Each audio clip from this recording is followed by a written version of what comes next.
What's up, everybody? Welcome to Spoiler Kings. I'm Brian the Grizzly here with Brandman. Hey, it takes me. He made it. Right? That was very strange. I was like, oh, you're not here. Good. Gotcha. And then all of a sudden, pop in. Because you should be limping because you are a crazy man and you better not hurt your knee again. That's why I said I'm going to run upstairs really quick. Yeah. That's awesome, man. Guess how was your weekend? What do you think? What do you mean? My weekend was pretty fun. Yeah. Opposite. I had a fun weekend. We opposite, yeah, which I felt horrible about because I know what you've just been pretty much immobile the entire weekend, right? Couldn't do too much moving around. I'd imagine. Yeah, but I'm not in pain. That's a good thing. That works. Good. Yeah. I've been moving around. So I haven't been like completely stuck. Been moving around. You know, I'm able to move around. I should say. But That's no a big part win anyway, right there. You being able to move around. I was worried about you, so I'm glad to hear that you're doing okay right now. So that makes me happy. But for me, it was like immediately, like as soon as the anesthesia wore off, I'm like, oh damn, like I feel better. I feel like 100 times better. So except for Thursday, I was like, oh Thursday, I'm good to go. And then I guess like all day I was like dozing off because the anesthesia was still like in my system, and anesthesia works on me like hardcore, man. So yeah. So like that Thursday, I was like, oh, I could do it. And Erica's like, you just fell asleep just randomly right now. Like you literally like talking to me and then fall asleep. They're like, how are you gonna do the show? How are you gonna do the show? And then sure enough, 9 o'clock rolled around. I was like passed out. I was like, that's me on a regular day. I'm sitting here talking about I don't sleep. Just regularly. Yeah. Oh man. But let me show off this bad boy. Ooh, if Sonic came, I'm pissed off mine isn't coming yet. I have the exact same one. Yeah. That's the one I was like, should I sell it? And then it came in and I'm like, oh no, that's pretty dope. I don't think I'm gonna sell it. Then this finally came in too. My Tyler Kirkham signed. Ooh, I love that. Go with all my very cool battle damage. This is what my 3, 6, 9, 12. This is my 12th battle damage. And I got 3 more coming in. I got the Joker and what's the hell's the other one? I forgot who's the other one. Oh, Shazam, King Shazam. They just announced that one. So yeah, I ordered the Supergirl sketched one, and it's signed, and I got it early, so it only cost me $65. But I can't. I'm so happy, that I got that. I can't wait for it to come in. I know I got all these things coming in, but it's taking forever to come. I know. And I gotta say, shout out to Anzo because Anzo's birthday was Saturday, and I gotta get to you because I got a box of stuff for him for his old butt. So I got that for Anzo because of our From stream. So yeah, I got some From stuff. Nice. And if I wasn't worried about him jumping in, I will show you guys what I got him. But it's gonna be funny. He's watching. Everyone's saying, I appreciate it, Mama Bear. Appreciate it, Delta Dam. That would have been a crazy stream if you passed out mid-sentence. Welcome to Spoiler. Yeah, exactly. Exactly. I know exactly. So I can't show you guys, but when he opens it, hopefully he does it on a rewind. As soon as the talisman gets here, I'll send it out and then he'll open it. So. That's cool. So we're gonna jump into the Supergirl review. We're gonna start with that because we got special guests waiting for us. But just real quick, shout out to T. We got Ace in the house, Collector Movie Man, Fernando. I see in here, Delta Dan, Mama Bear. Wait. You got it. You say everybody, and you got to give Mama Bear her own sentence. You're like pause, comma, Mama Bear. Period. Yeah. Then she gets her own. And then go. Saying that you may have some issues sending it to Canada, Brian. That's why I'm taking it to my friend Tank. He's the smarter person. I'll figure it out. We'll figure it out. because we got new shipping stuff, and it's oh my god, man, Is it that bad? Still, It's it was that bad before. people in charge. There's people in charge. It's so annoying. Sorry, hopefully no one at work. No one at my location. It's 10 people Pick ahead. up, yeah. That are like, okay. Yeah. Surprise. All right. With that being said, let's just jump right into it. And like I said, we got special guests. So we got Derpy Entertainment, our number one fan, because he was literally our first one we ever had. so Derpy's always gonna be special place in our heart right here. Yes, exactly. I have a question, Tank. What's up? Well, not really a question, but you definitely appeared like a wild Pokemon of the summer of 2016.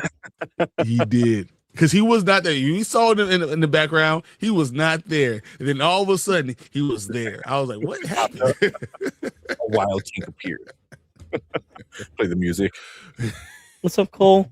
I'm on my bear. I choose you, Tank. Man. I choose you, Tank. Wait, no, we got to stop everything, Tank. You're wearing the wrong hat, man. I think I have it. I brought it up. My son has been big into Gravity Falls. So I'm like, Daddy got the hat. He's like, huh? So he has it upstairs. Yeah. Maybe next time. It's cool. Thursday, I'll wear it. Hey, we all Tanks again. Tank. Yeah. all of it. Oh man, but cool. Wait, there's another Tank. Yeah. So I was asking, what's the discussion here? We're about to start talking about Supergirl. We're gonna review that. Full spoilers, FYI. So, honestly, what's up, Tony? I think you should be fine. Yeah, 1, 2, 3. The faux spoiler king back on Monday, and that's faux show. Tony. All right. Yeah, let's just get right into it. Jump into it because I know it's late for Derpy. You know how hard it is for me to hit B, run the thing, and make sure I have my part too? It is so hard. I was so mad Thursday. I was like, okay.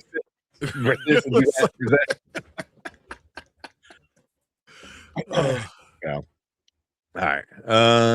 Cool. Let's just get into it. Where we at? All right. Wait, hold on. Before we do that, I need to bring it up. Although, do I even need to bring it up? Like the cast is nothing crazy, dude. Oh my god. You know, it's not anything. It's two people. I'm going to be.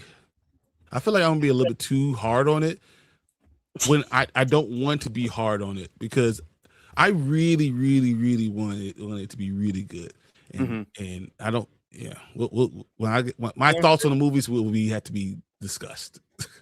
Yeah. All right, you got the synopsis up and stuff. Yep. All right, cool. All right, let's go. Actually, before we go, move that there, Brandman there. Yeah, because then we'll just go. We'll start with Derpy, Brandman, Brian, and then me, and we'll just go around the horn that way when we go.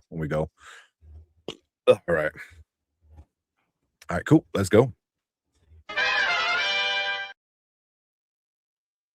All right, what is up? Welcome back to the Spoiler Kings. We got a movie review for you guys today. This weekend, new movie that released. I don't want to say blockbuster because it wasn't blockbuster, and it was almost got doubled up by Toy Story it was week 2.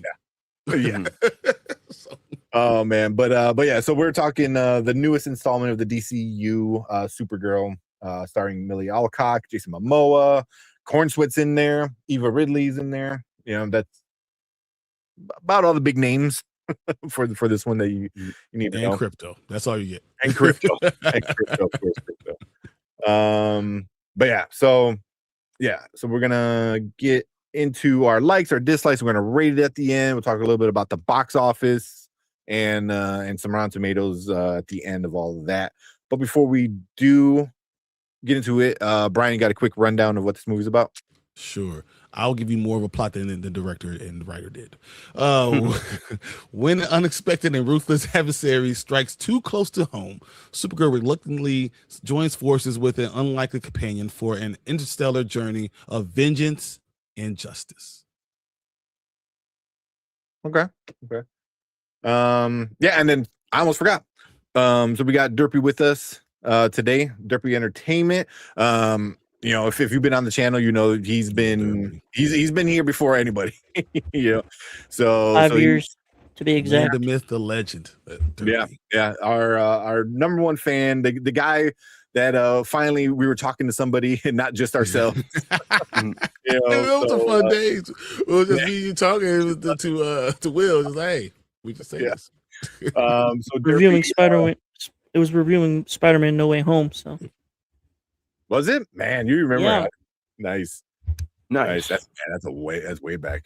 So before we get started with that, do you want to give a shout out to your channel, Derpy? Yeah. I got 3 actually, if that's okay. Nice. Go for it. Well, first off, Derpy Entertainment on Twitch and YouTube, and then I do a podcast for sports channel, Two Dumb Yinzers, and as well as the Average Boys podcast every Sunday night at 9. So yeah, shout out to those guys. Yeah, awesome. So I'll make sure I put the links to all those down below, so you guys can subscribe to that and check Derpy out over on those channels. But cool. I got one. I forgot. What you got? One more. 757. My bad. 757. There we go. Oh yeah. Good job. So cool. All right, let's get into Supergirl. We'll start with our likes. Derpy, what you like about Supergirl? Millie Alcock and Jason Momoa. Pretty much it. There you go. There's Supergirl. Okay. No, I mean, the elements they borrowed from the comic was, but with what the script was, it was enjoyable for me, I guess. Yeah. But that's all I got. Yeah. Okay. Nice and simple. What about you, Brandman? Right there with you, Derpy. Millie Alcock and Jason Momoa were really the best things about this movie. I think I liked some of the locales, like some of the like a lot of the costuming and the set design, that sort of thing. That was cool on the different planets. But no, Millie Alcock and Jason Momoa, finally playing the role that he was genetically engineered to play. That was pretty awesome. But yeah, it that was mostly it. Like it we're gonna talk about the adaptation of elements of the graphic novel. I'll go more into that later. But yeah, Millie Alcock and Jason Momoa, awesome. Yeah. Okay. What about you, Brian? All right.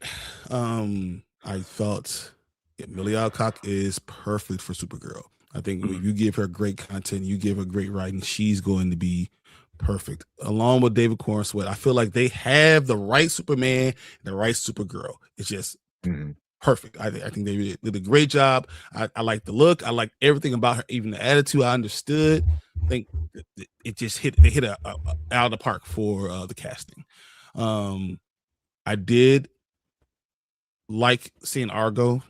And I was talking to Anzo, and he was kind of just saying, it reminded me, like I did enjoy seeing Argo, and how that kind of went.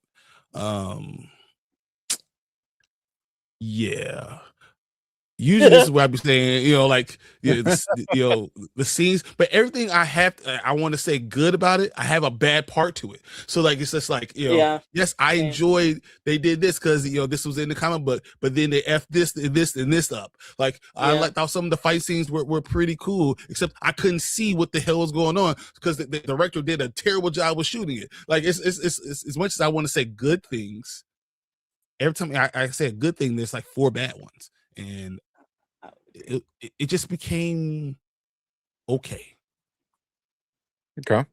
decent, I guess. Yeah. Yeah.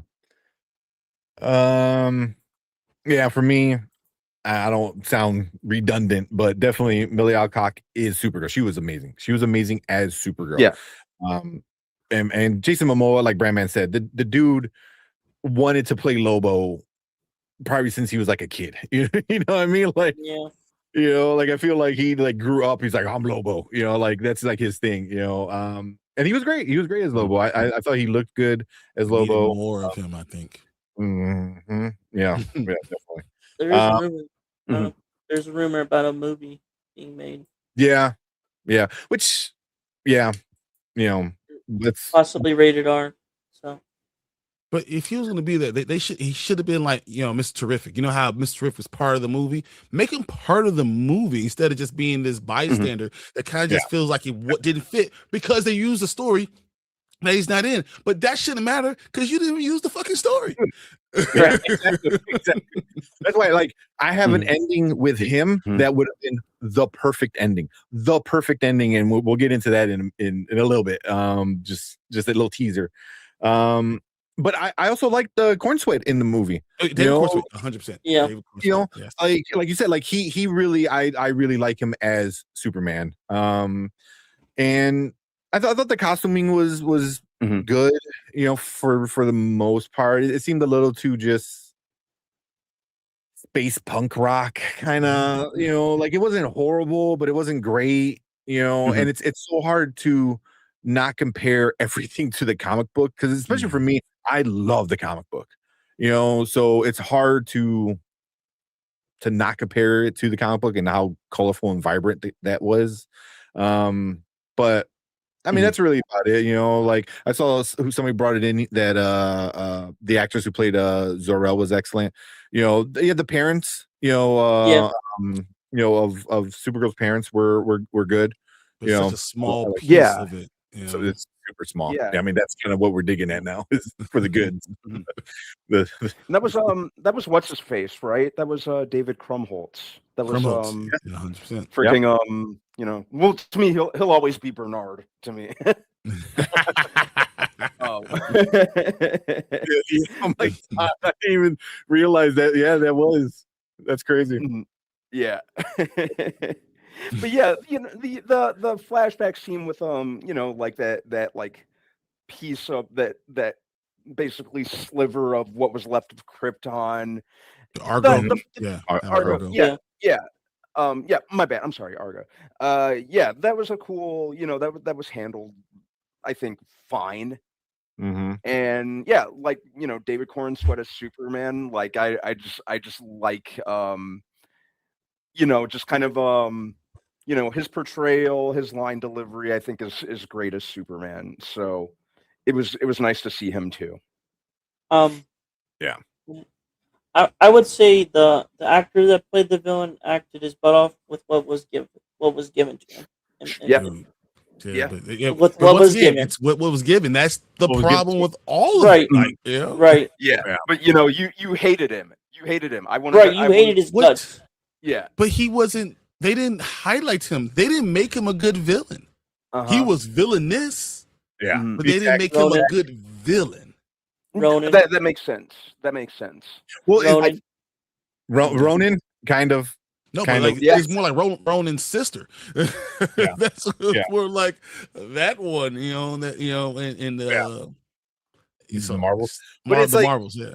But even that was like she wasn't even villainous. Like she had a good reason. This one is like you hate him because you hate what he's doing, and it's such an easy thing to get behind. It's like, hey, sex trafficking is bad. It's like, here's the guy that's head of the SEF. He's Space Epstein. So it's like cool.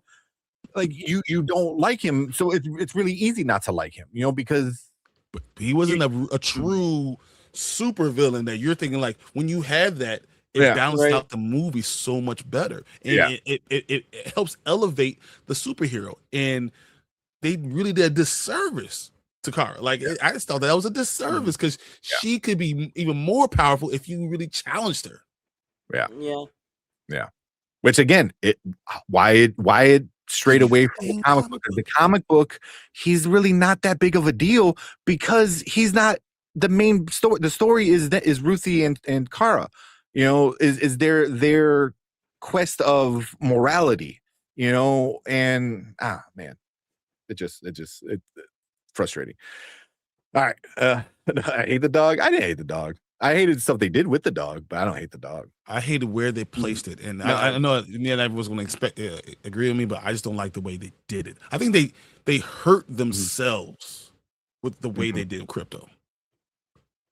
Okay. Well, I know we talked a little bit about before, but all right, let's get right into the negatives since we're already kind of on that train.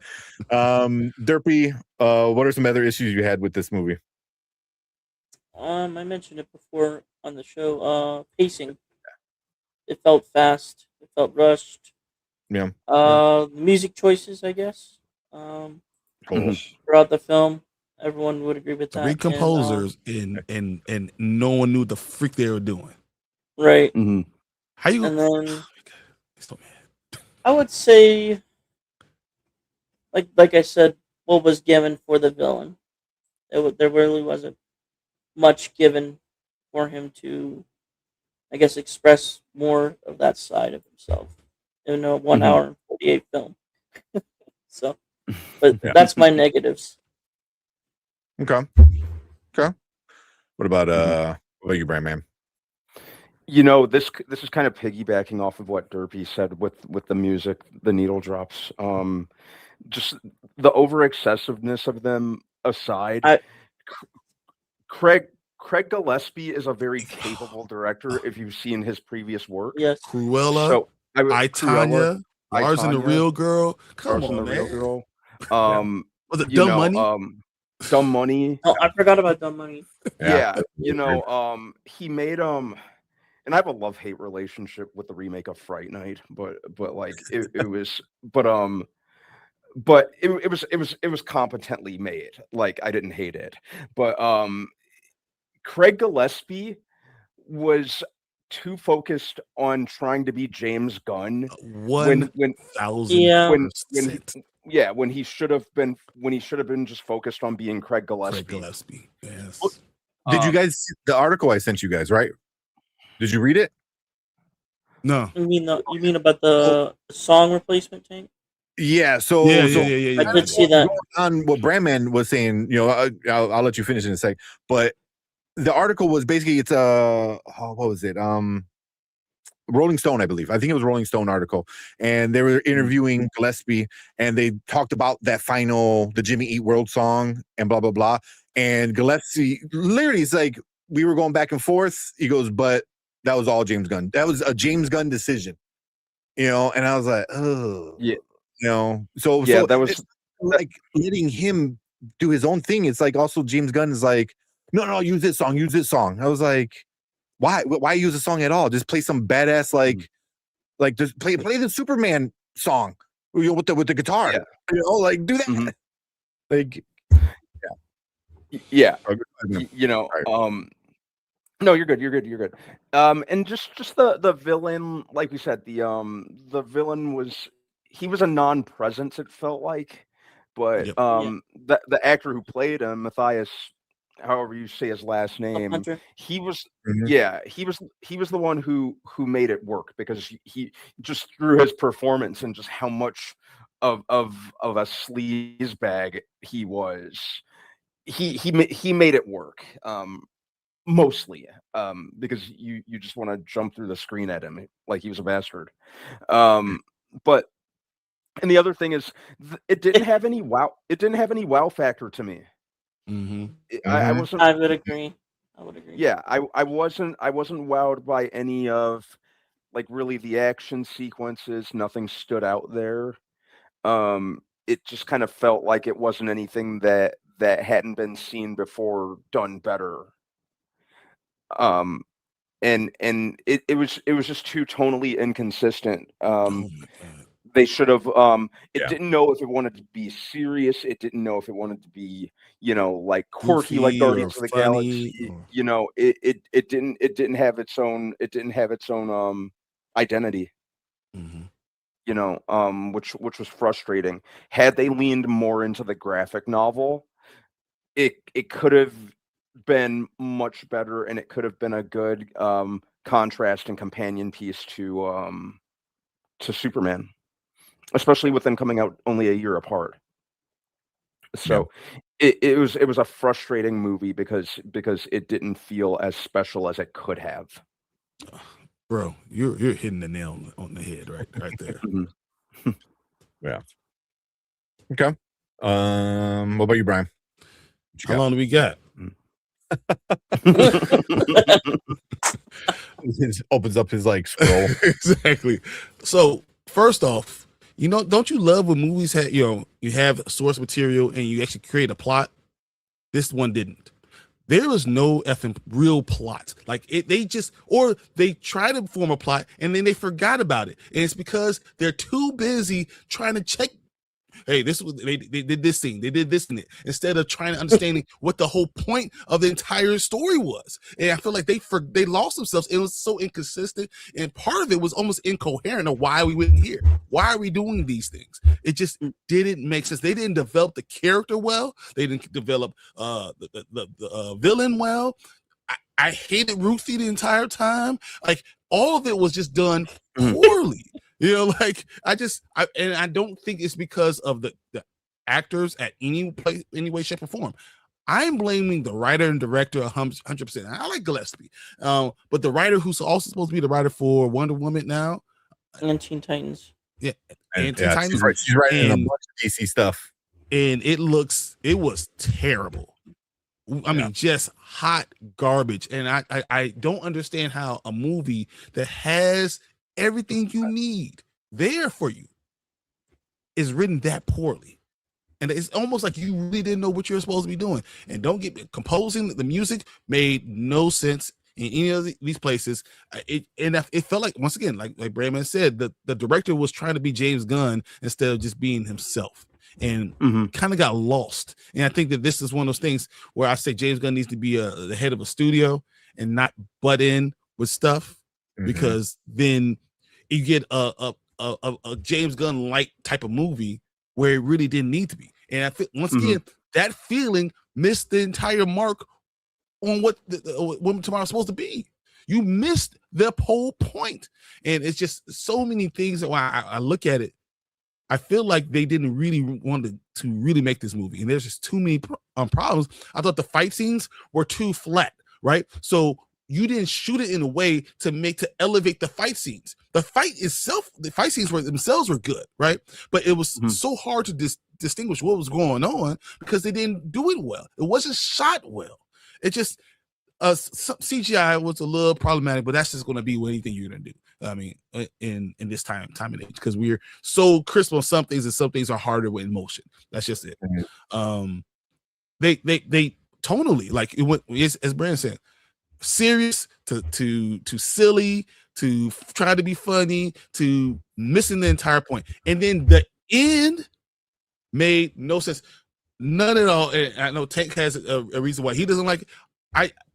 We spent an hour of Supergirl saying, "Hey, Ruthie, you don't want to do this. You don't want to go after revenge. Doing any of these, killing someone is going to stay with you. It's going to make you a terrible person. It's going to do all these things, And then she turns around and kills him. And then it's so funny because in the movie, she has a better life when she kills him. She kills him, and then all of a sudden, all things kind of fall into place. She goes back to Clark. She's able to kind of understand where she was, and that didn't make any sense. Why did you spend an hour telling me that don't do this, then turn around and then do it? It didn't make any sense. And my last complaint is I feel like they did a terrible job of explaining why Kara hates people terrible job, because all they showed us was she's from a good family who loved her and brought her up in Krypton, and she's taught how to fight and do all these great things, and she goes off and she hates everybody now, even though everyone there treated her well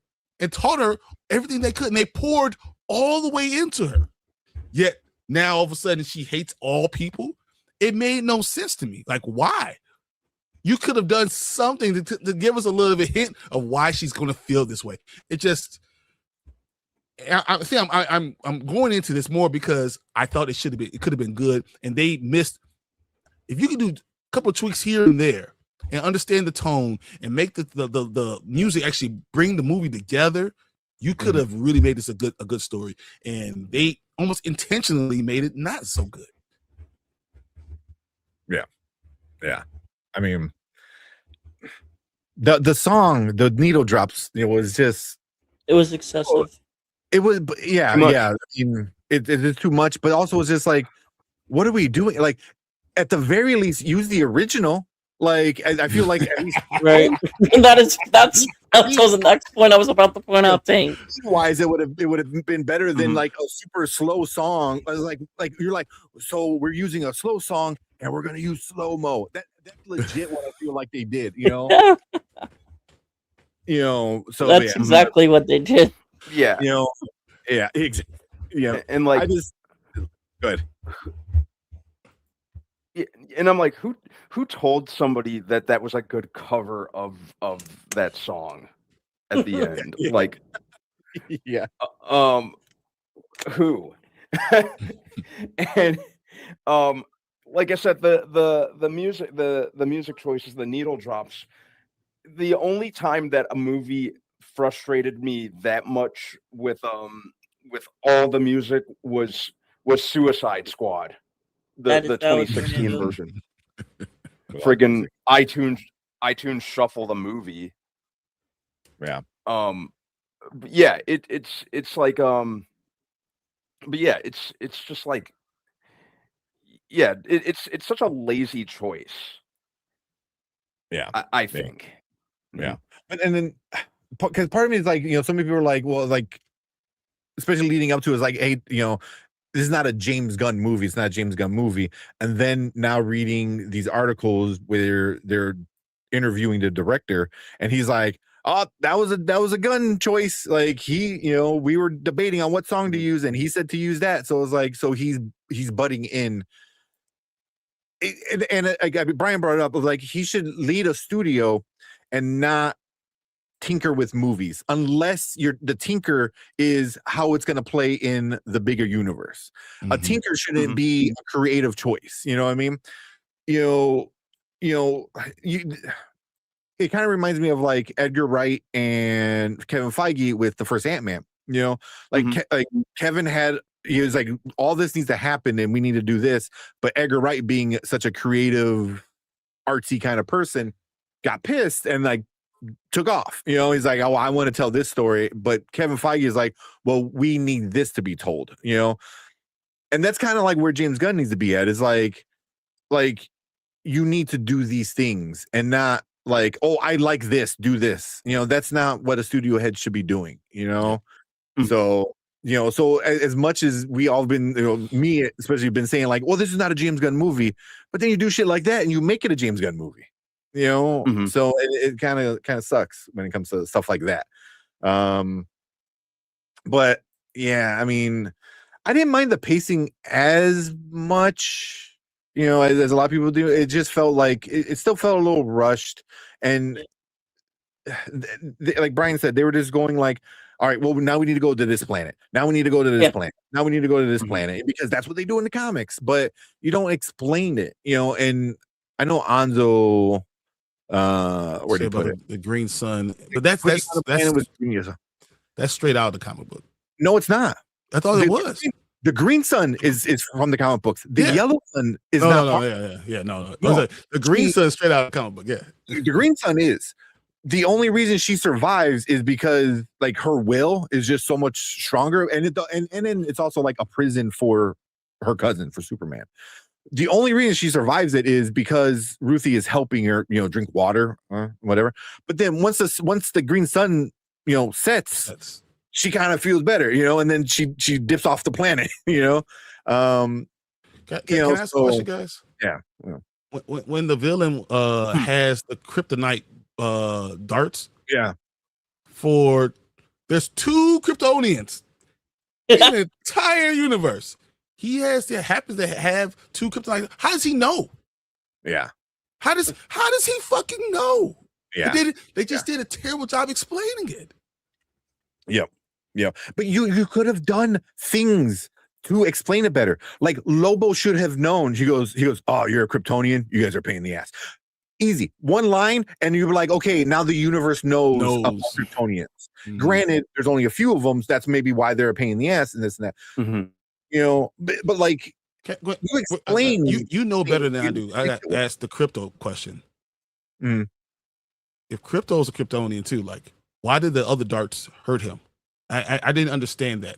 If they were should it been kryptonite stuff? Like it wasn't. They were on a red sun planet at the beginning of the movie. The same thing at the beginning of the comic book. They're not on a yellow sun, so they're both depowered. He's just a regular kind of dog at that point. Why couldn't he? They say you can't move him, but why couldn't you secure him well and then move him and take him to a yellow sun?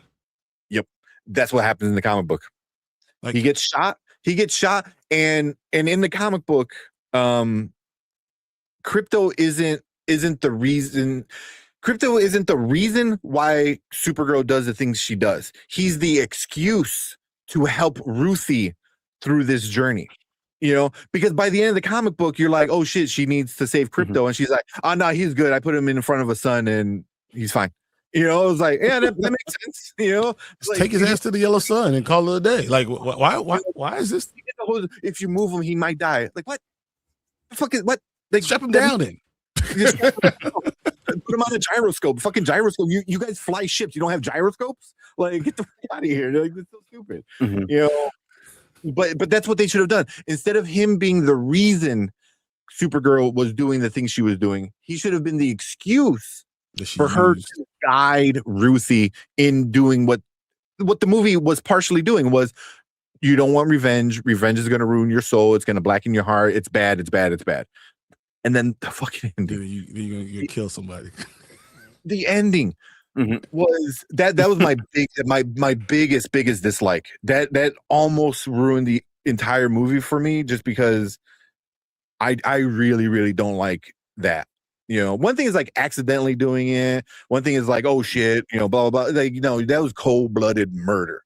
And I didn't like that. So in the comic book, Supergirl stops Ruthie from killing him, right? Same way in the movie. But then Ruthie stops Supergirl for the same reason. He goes, we're better than this. Like, we're the good guys. We don't need this on our conscience and blah blah blah. And in the comic book, they do different shit. They trap them in the Phantom Zone for like 100 years or some shit, which I get. They can't do that in the movie, right? It needs to all kind of happen right now. You have Lobo. Fucking have Lobo kill him. Have both of the girls save each other, right? Both of the girls are like, you know what? We can't do this because we're getting past our trauma, right? We're better than this. We're not bad guys. You have a galactic assassin sitting up there who's already pissed off at the dude for like putting him in jail. He could have easily come in and like, you know what? He goes, no, he's gonna die anyway. Slice his head off, and he'd be like, you know what? That one's free. Or you could have even done, like, that one's pro boner. Like, you could have done a cringy Lobo joke, and then which would have gave us more Lobo in this damn movie, and it would have showed like Lobo doesn't give a shit. Like, he's still like, like, because you want to see Crumb die. Like, yeah. He's a piece of shit, but you don't let your hero kill him like that. Like, you have Lobo. That's why I was like, why? You have Lobo. And then he's sitting there watching it. So it was like, he's right there. He's right there. You drive in and like hook him with his thing and, decapitate him, slice his neck off or something, And the girls were like, no, please don't. do that. Like legit. Like oh, dude, like we, but yeah, there's so many missed opportunities. It just upset. That's it. Just exactly. Yeah. Did nothing for me in this movie. He was cool. He was there because you want to have Lobo in things going forward. Yep. This is to introduce him. That's why you had him. Yeah. He did nothing because he was a nothing presence in the movie. Well, not to say presence. But they didn't follow the damn book, so they could have done anything they wanted to do with him. You could have taken him out of the movie, and it would have been the same exact movie. So you're putting him in just to show off, like, hey, we got Jason Momoa as Lobo, which is fine. But I think if he would have been the murderer at the end instead of your hero, that would have been better. And then that would have given us more Lobo. That would have shown he's, a bad guy, an anti-hero. At the very least, an anti-hero. So, yeah, Lobo had cool scenes. He was cool. I liked him. Yeah, but I think we could use more because that movie needed more. Yeah. Well, I feel like he was only in this movie for one purpose only. Merchandising. 100%. 100%. I mean, look at the popcorn. Exactly. I agree. Exactly. But he was still pretty good as Lobo. I can't deny.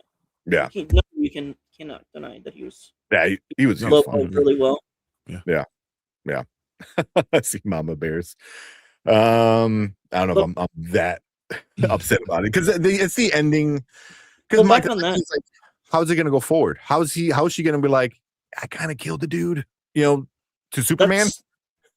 I was just like I said before the show. I was telling you between you two. Basically, my theory is like that could probably continue. Like how the whole arc of in Superman, like the whole plot of that is that he was evil and sent there to Earth. I think there's that ending meant something. There's like a twist, and it could probably continue to the whole story of the DCU. But there was a rumor that we could see that in Lanterns, but that take it with a grain of salt. Yeah. But that's just me thinking of it. Yeah. All right. I'm sure there's a lot more, but we gotta move. We can't be on there all day talking about this because it feels like we're just hating on it as much. I know, hating on it, and it's not where I wanted to be. It felt like a filler. It just felt like a filler to me. I was at a point. Yeah. Go is this what leads to your rating because I think this works for you with rating it. Yep. Yeah. So we'll rate it now. Later, never. Now means go to the theater right now. Before anything gets spoiled. Later means wait till it's at home. You can stream it, and never means just skip it altogether. Derpy, what you giving Supergirl? I feel like it's getting too much hate for what it is, but I'll give it a later. It's a streaming for me. It's enjoyable. It's a filler. Yeah. Okay. What are you, Brian, man? Did we lose him? It's a later for me. Like I said, the movie is fine, but that's the thing. I was really hoping it would be amazing because it had we had a very capable director. We had like I said, I thought they really did good with the casting of Kara. Millie Alcock was great. Jason Momoa obviously as Lobo was just perfect in pretty much every way. But it just it just didn't work as well as it could. Do I think it's the absolute disaster that people are making it out to be? No, I do not. But it just could have been so much more than what it ultimately was. So I don't want to say that it's a bad movie so much as it's kind of just a frustrating one. Okay. All right. What about you, Brian? I gotta say one thing before Brian says. Yeah, what you got? I am Brian the Grizzly. You killed the DCU. Prepared to die. Hello, I am Brian the Grizzly. You killed the DCU. Prepared to die. That works. There we go. So that's cut that and tag James Gunn. I didn't like a lot of parts of it, but it's only because I felt they could have done better. Not that it was terrible. And I think that I want to have that distinction. Like, not that it was awful. It's just that you should have done more with what you had. You had an opportunity to make a great film. I thought this was going to be a great film, and you have a great character with a great story, and you did a poor job of that. With that being said, it's a later. It felt like a streaming movie. Like, if you're gonna do this, why this should be the streaming one, and you should make Lanterns into a damn movie. That's what you need to do. Yeah. Lanterns should have been a damn movie. This should be the streaming show, and now we have Jon Stewart and Hal Jordan being a damn movie. What? Like, I don't understand why that's streaming and this is the movie. They should have switched them if they're going to do a movie like this. So it's a later, like actual Justice League members versus. Oh my God! Yeah, that's a really good point. Really good point. So, okay. Go ahead, yeah, I mean, I do think it's getting a lot of hate for a lot of things, especially like a lot of the like Millie Alcock looks weird. I was like, don't do that, because she wasn't the problem of the movie, nope. Like she was great. I thought Lobo was great. I thought like the casting was overall really good. It was just a lot of the writing, and I know that sounds so. Like every YouTuber says it right now, but it really is. It's just if it was inconsistent, it was all over the place at times.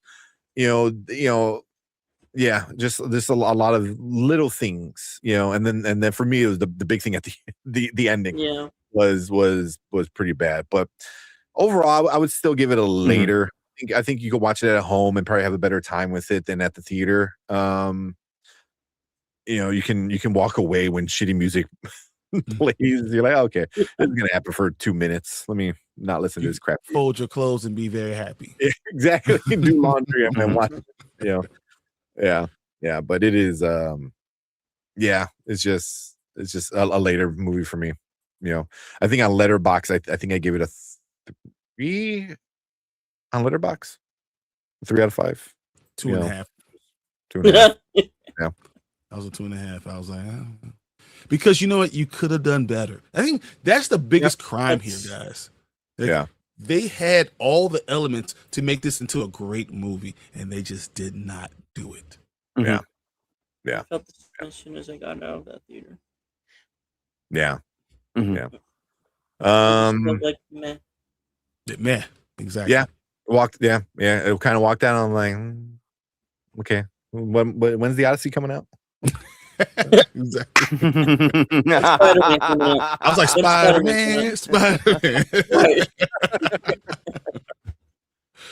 Yeah. So real quick, some of you guys in chat. We got Monique saying, no running to see it in theater. See a streaming maybe. Yep. Later. What else do we get? We got my bad. Some stuff. We got Fernando saying Supergirl is better than the Marvels, Thor, Dark World, Quantumania, all the Sony villain solo movies. 100%. But that's not even a bar. That's the floor. So really, really. No, yeah. I'm like, really setting the bar low, huh? How about this? Here's the real question, guys. What's better, Black Adam or Supergirl? That's Supergirl. Supergirl. I don't know, man. I don't know. It was everything was like, I don't need a kid like we believe, like with shitty ADR, like it was bad. You can say the same type of stuff here. No, because here it's just this bad plot points. That is just like whoa, plot. A congestion of bad plot points. Like you take away the ending where Superman shows up, it's not a good movie. But no, how about this? If they would have had the original, but Supergirl, remember they only had one scene with David Cornsweet in it originally. All the other stuff they put it in there afterwards. So like, I'm I'm just very disappointed in it. And I think the Black Adam might make more money than this now. Probably. I Mhm. mean, yeah. I mean, you have The Rock, and then you have The Rock. Jason Momoa could have been the dude. Bring Yeah. him in more. Yeah. Just Yeah. frustrating, man. The Mom Bear says, never salt and burn it. Nah, I don't No, think it's it's not that bad. No. It's not there. But She said, with all being said, I kind of like the movie, I guess. That's That's where I'm at. mhm. Most probably. Mhm. I'm right there. Black Adam. And at least Supergirl looked like Supergirl. Black Adam couldn't even like, no, you want me to wear prosthetic ears? F off. You want me to grow a hair? No. Yeah. It's like, The two things I'll say about Black Adam is why the heck was the Justice Society in that, and where the heck was the setting at the time? You know what I mean? Like the time no. period. The That's things why that are I don't good- like that movie. The things that are good in Supergirl are not good in Black Adam. But I think the Black Adam, the action in Black Adam was top notch, and a lot of the scenes were top notch, and that stuff that doesn't carry a movie doesn't carry a movie, but it's easier to watch something that doesn't have to. It's not about the story; it's just about what I can watch and enjoy. And I think Black Adam did a better job with that. Yeah, and It was you know, built together. to kind of walk back a little bit about the JSA, Derpy, your question. I'm not sure how familiar you are with some of the behind the scenes reports on Black Adam, but originally those characters were supposed to be on in Shazam: Fury of the Gods. And you know, The Rock insisted on having them in the Black Adam movie because he had a lot of creative pull. It's funny. The writers would have been fine with it. The Rock could shut the hell up. Mhm. Yeah. Black Adam, Supergirl, same. I mean, they're not too far off. I'll say that.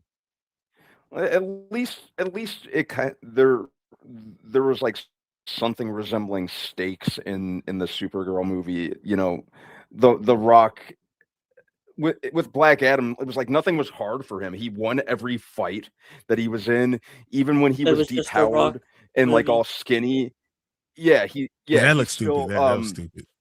The lows in Black Adam are really, really low. So that's like true. he you know, he couldn't be bothered to have any reference or even I think he vetoed Shazam showing up. He just wanted Superman in there so that he could fight him and be the well, everyone knows he wanted to make himself the face of the yeah, let's not go there.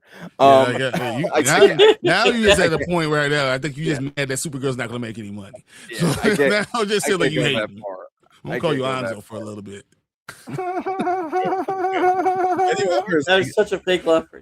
Yeah, like the JSA is the highlight of Black Adam. It was like that's not a good thing. You know what I mean? You know, because like at least the highlight of Supergirl was 100% was Supergirl. She's the best part of the damn movie. You know, Lobo was awesome. He wasn't. Lobo was good, but she had a plot. Can you imagine if they actually had a plot and they followed it? This could have been great. Here's the real question, though. Jeremy saying Supergirl's garbage. Here's the real question for everyone: was this a better movie than the '80s movie? Oh, easily. My answer is yes. Yeah. Yeah. Not by much. Not by much. Not by much. Because again, it was almost the same thing. Like the 80s movie was just like, hey, let's make a female Superman movie because people like Superman movies. So, you know, yeah, this had a lot more potential for sure. That's Can I ask one more question real quick? Just because I mean, you guys answered all the other ones that you know. So in the middle of the galaxy, far away from Earth, where there's like no Earthlings that's been out there, they play 80s music, 80s rock music. Well, she already went to Earth. She had the Walkman. Or no, it wasn't even a Walkman. It was like an iPod or some shit. No, so her playing it has no problem. The person singing, I thought that was weird. What? Who sang it? They had a singer. They had a lounge singer that was singing 80s rock music. Oh yeah, the bar. yeah. That was at the bar. At the bar where she meets Lobo. What? But I couldn't figure out what song it was.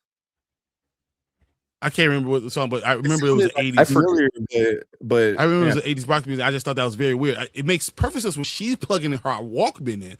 Perfect sense. Once again, I have no problem with that. But then, why is a lounge singer singing 80s rock music? I thought that was just weird. I would have to. It wasn't a big complaint, but I thought it was strange. I mean, I remember the bar and the lounge singer and stuff like that, but yeah. Mm-hmm. Yeah, Supergirl was definitely the best part of Supergirl. Yeah, I mean, no, it is. All right, so we'll get into a few of the other things a little later because I know we've already been bashing it for a while now. But we'll get into some more of the comments in a little bit and some of the should we even talk about the box office? Like what box office? But yeah, we gotta get this keep the train moving. So we appreciate everyone coming in, hanging out with us. If you're watching on the replay, make sure you guys hit that like button, hit the subscribe button, check out Derpy Entertainment, check out his channel. Go, Derpy. Links below. So definitely appreciate Derpy coming in, hanging out with us, man.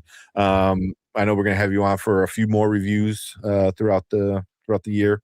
So definitely appreciate Derpy coming in and appreciate you guys coming in. If you're watching live, you guys are awesome. All the comments, you guys are great. We got so many more that are tagged that we have to get into. But you guys stick around. We appreciate it because we're going to move on to our next topic for the night.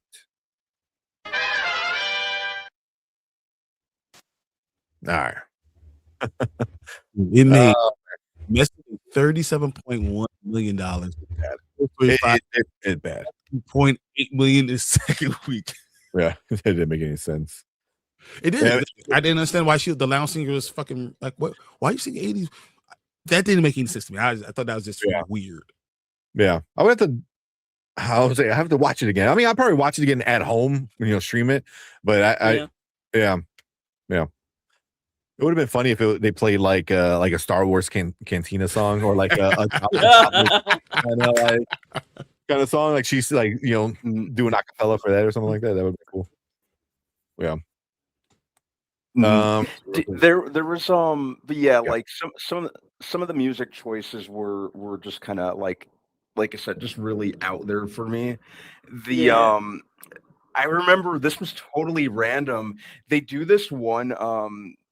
They play this one like French song early on in the movie. I think it was when she was either at the bar in the beginning or like one of the or it was when they were on that transport bus. I forgot what it was, but it's actually fun fact. It's actually like one of my favorite songs by Francois Hardy, if you're familiar with her. But I'm like that was the only needle drop in the movie that I liked. I think it was the. You guys mind if I bring Danny in? Yeah, it's all good. Mm-hmm. In between. Mm-hmm. So Danny, and what's up? And one more thing, guys, for those who saw it. When you guys did they show that like cosmetic commercial with Millie Alcock? Yeah. When you guys the alien saying cheek to cheek. It was cheek to cheek. It was cheek to cheek. That's what it was. Okay. In the bar.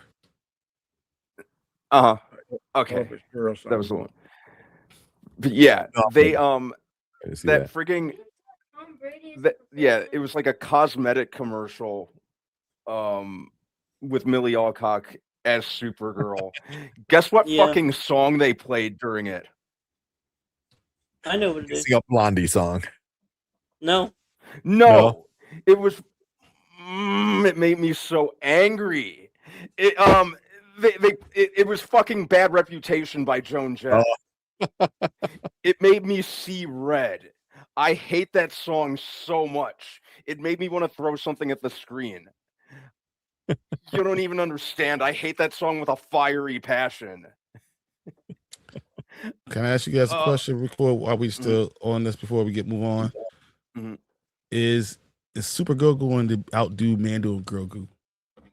Where's Mando and Grogu at right now? Mando and Grogu is 327. No. No, it won't. Supergirl gonna pick up some steam when they go to streaming. That's about it. It'll make money. I think it's gonna make money at home, but the fact that it might not make $300 million when It's not gonna make 300. Goodness, it's not gonna make 300. Yeah, that's I don't even tough. think it's gonna make 100. No, it's not. It's at 62 now. It's like worldwide. Yeah, worldwide it'll make 100. Yeah, I mean, but honestly, I could see it like maybe 150 to 175. Like honestly, like especially with all the reviews it's getting from everybody, yeah, and Lobo's not doing it. I know Mama Bear said like you get somebody like Lobo to get like female butts in seats, but it ain't working. But you should have had him in more. You should have had at least one big scene or something with him that he could have been part of the plot, and you could have done it, and you just didn't. That's what you won't see 400.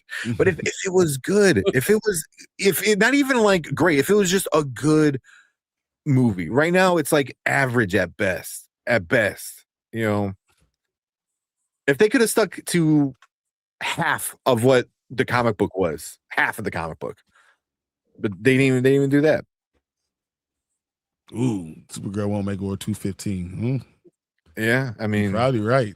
That's bad, man. Yeah. Ugh. 2 million more like that sentence. Yeah, I mean, right now I think it's projected to lose 100 mil. I think that's the projection right now. So, yeah. So. I'm just looking at like the movie Goat is going to make more than Supergirl. That's crazy. And sandwich between Toy Story, which is by next weekend, by the 4th of July weekend, in America, like I said give me 28 days. We're making $1 billion. And Minion's gonna the 5th one. Yeah. Not to mention it's the 5th one. Hey, what's that? Minions. Toy Story. Toy Story. Oh, Toy Story 5. It was fine. It was fire. It was great. Yeah. Minions is gonna make a lot of money too. Minions gonna make it's gonna print money. That's what I said. Yeah. But as you guys left so many comments. She said the fight was so underwhelming. Yeah, it was just. I don't know. It was not shot well. I think the fight wasn't a problem. It's just that you didn't see all the things that she was doing, and it just wasn't the focus of the screen or of the camera. And I didn't understand that. Yeah. Even Fernando's like the movie was more about the journey than the villain. It wasn't even about the journey. They didn't have a good journey. What you talking about, Fernando?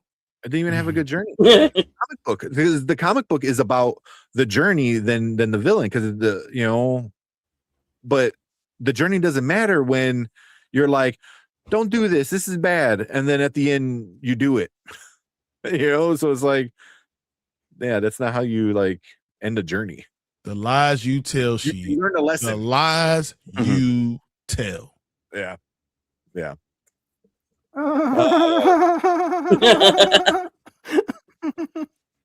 Supergirl's better than Toy Story 5. My left foot. Let's move on. Let's go. Let's get into the Vampire Stand. I mean, wow. Toy Story. I think Toy Story is my 3rd favorite movie of the year. Michael, Project Hail Mary. Yeah, Toy Story 5. Yeah, that's right. Yeah.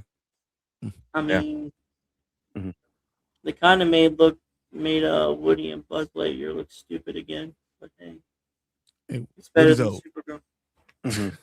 I mean, but Buzz is a dumbass. Buzz has been a dumbass since the first one. He's been a. But I love the fact that not Woody though. They upgraded Buzz and made them and then gave him all the stuff and then gave all those toys to all those kids. I thought that was cool. I was waiting for somebody like, he flies now. Michael's still the best movie of the year. I love Michael, but I think Project Hail Mary beats it by a little bit. I'm Michael 1, Project Hail Mary 2. Yeah. Yeah. Michael's It's about to going to make make that bill. $1 this weekend. So Yeah. I love Project Hail 977. Mary. It's there. Billy can blow cigarette smoke in my face. All right. I say what We are now. We're done. We're done with Supergirl. We're gonna move on to Vampire Lestat. Yeah. And then we'll finish up with Hot D. But Derpy, Yes, sir. appreciate you, man. Thank you so much for coming in. I know we're gonna have you, I think Thursday, right? Yeah, Thursday when we talk about Avatar season 2. I believe so. Have you come How back? far are you into it? I'll be done. I know Brian's probably done, right? Yeah, I'm done. Oh. It was good. I mean, I liked it. I don't care. Yeah. Like I said, nah. Yeah. I finished it up on Saturday morning. There you go. All right. So All right. I'll have it done by Thursday for sure. But All right, fellas. Thanks for having me on. All right, Derpy. Y'all have a good night. Go Packers. No, I'm just joking. Oh my God! You want me to come get you? All right, I'm coming to you. So, I'll see you fellas later. Thanks. all right, man. Later, Have a dude. good night, everyone. Later, man. Later. Always a pleasure, man. Bye-bye. Bye-bye. All right. Down. We get this set up. We can talk some Vampire Lestat. How you doing, Danny? I know you Doing well, man. How about you? Not too bad. I'm tired Hey, of talking Danny. about Supergirl. That's why I was so quiet. What was that? I'm tired of talking about Supergirl. That's why I was so quiet. Yeah, I understand. Yeah, so you guys were just talking about it, right? So Oh, God. Mm-hmm. Worst movie this year. So. all right. He-Man is miles and heads and shoulders above better than that. I wasn't a fan of 100%. And you hate He-Man. fun. I know, right? Yeah, that's right. But do you think Supergirl is worse than Mandalorian and Grogu? Yep. I do. Man. I put them on the same level. Yeah, I'm very. I'd say about the same. If I had to go watch one or the other, I would watch Mandalorian and Grogu again. I feel like I might see more things the next time I watch Mandalorian and Grogu. Supergirl, they did a bad job with a great content. Yeah. Yeah. How it goes. But Mandalorian Grow is gonna make more money. We were talking about that. That's for sure. Mm-hmm. So, all right. Absolutely. All right. So everyone's caught up with Lestat. Yep. Just finished All watching the last episode. Cool. All Yep. right. Let's jump right into it then, because I know it's super late for Danny. Yeah, we're just getting in there. Yeah. Not yet. When they get close to the 1 o'clock hour, and that's, I'm like, okay, I'm good for about another 45 minutes. All right, that should be more than enough time, I think. All right. Cool. Let's just jump right into it.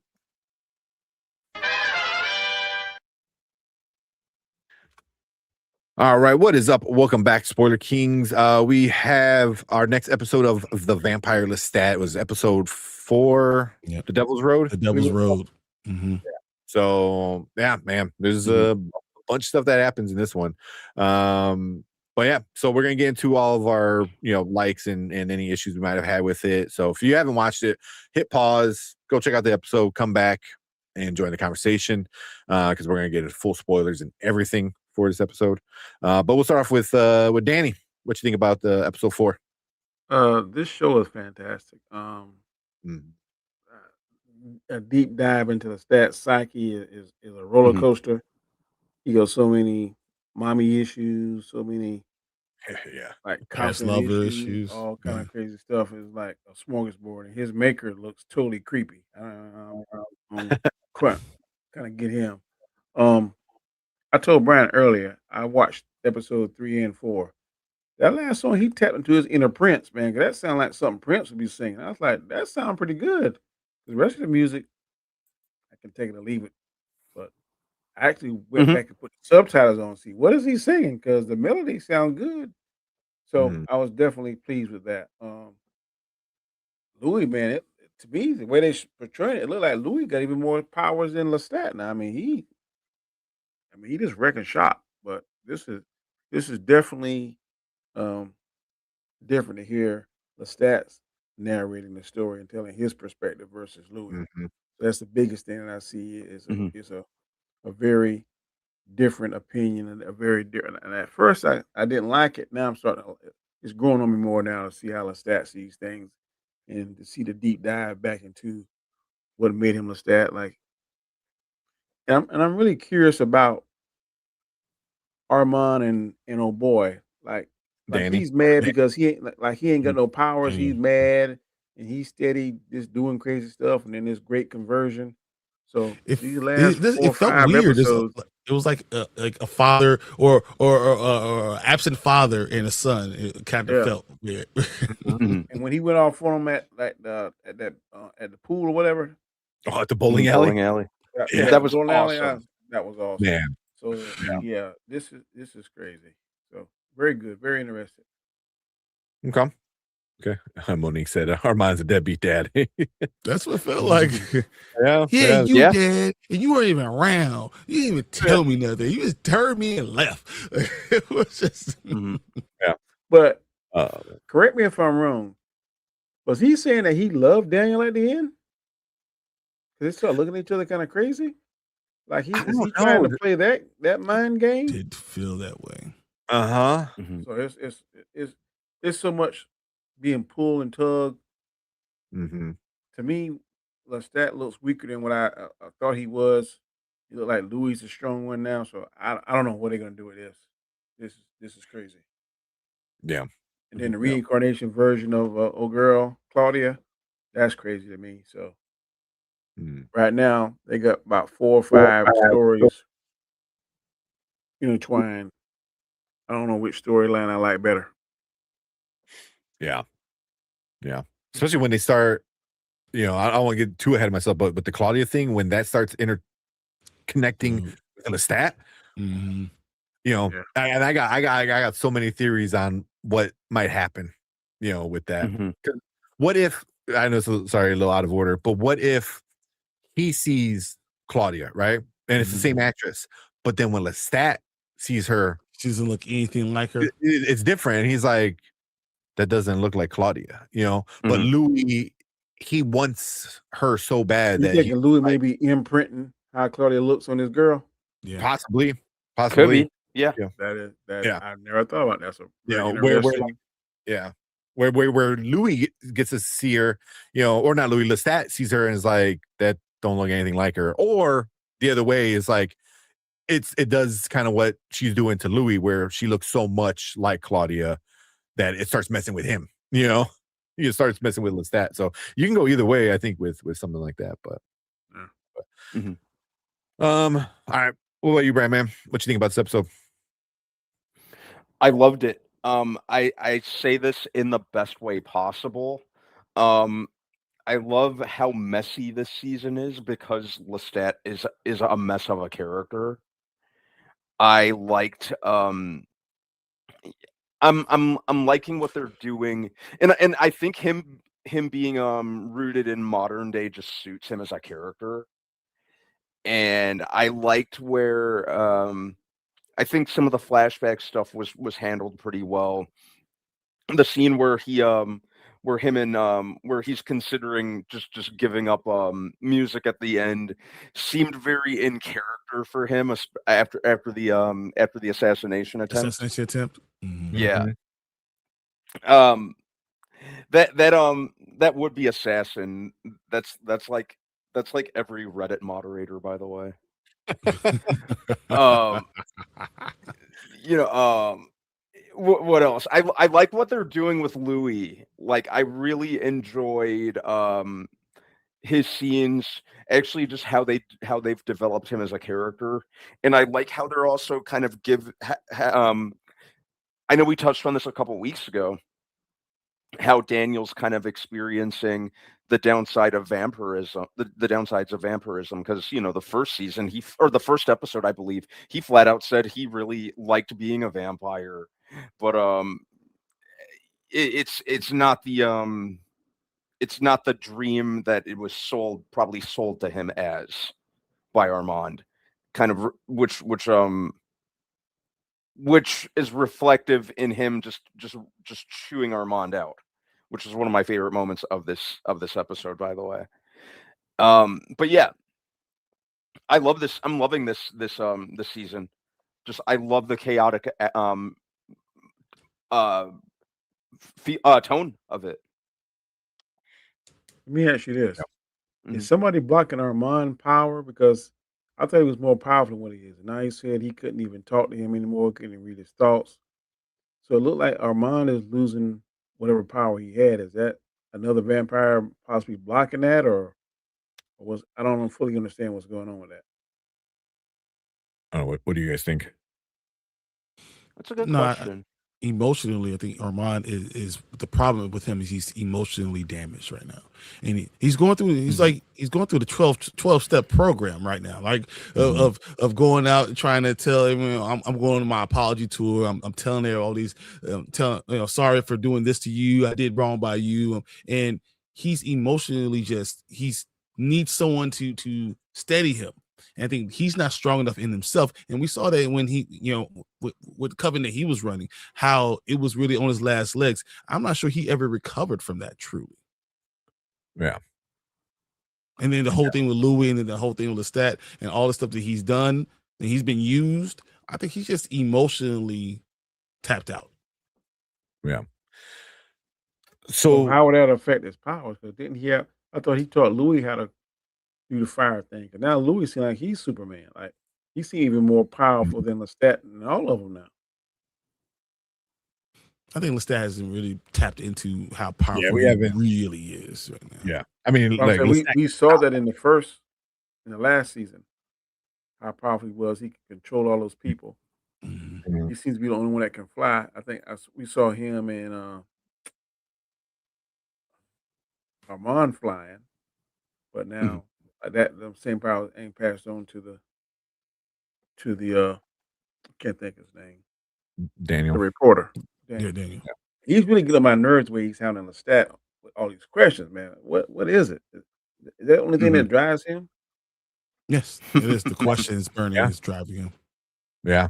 I think he's trying to get under, especially now after the switcheroo he did to Daniel, on the chair, where it was all just, in their minds. It wasn't on camera. Daniel's really pissed off now because of that.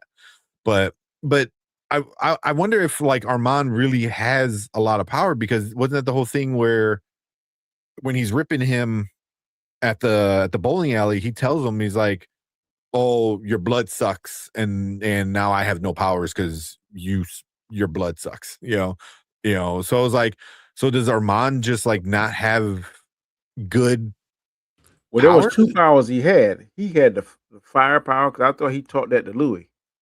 No, because Louis, I'm pretty sure he did. No. You remember Lestat has the blood of Akasha, right?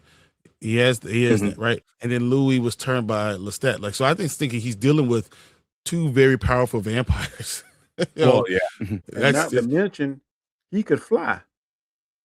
Because you remember when Daniel was interviewing them and he was at the bookcase and he was looked up. So Armand could fly. And I'm pretty sure he could add whatever you call a fire Louis was doing the fire thing in season 1 too. Yeah, all of them could fly, right? Louis can't fly. I don't think Louis can fly. Louis flew when he went to the house. He flew like from the floor to the second window and went into the house that way. Yeah, so Louis can fly. All of them can fly. I'm pretty sure that all of them. And I don't think Daniel can. Well, Daniel can't do shit. Not Daniel. Yeah, not Daniel. Yeah, right. No power. But Lestat, I think someone said this. Teague said it. Lestat, Louis, Gabriella, they all can fly. Armand. I don't think the mama, think she can fly. Yeah.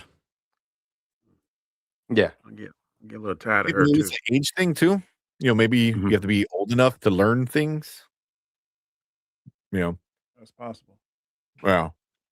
I just love how we have Gabriella coming in and Daniel coming in, and they're both, at least the Gabriella flashbacks, like of her becoming a vampire and Daniel early years of becoming a vampire, and how different it is.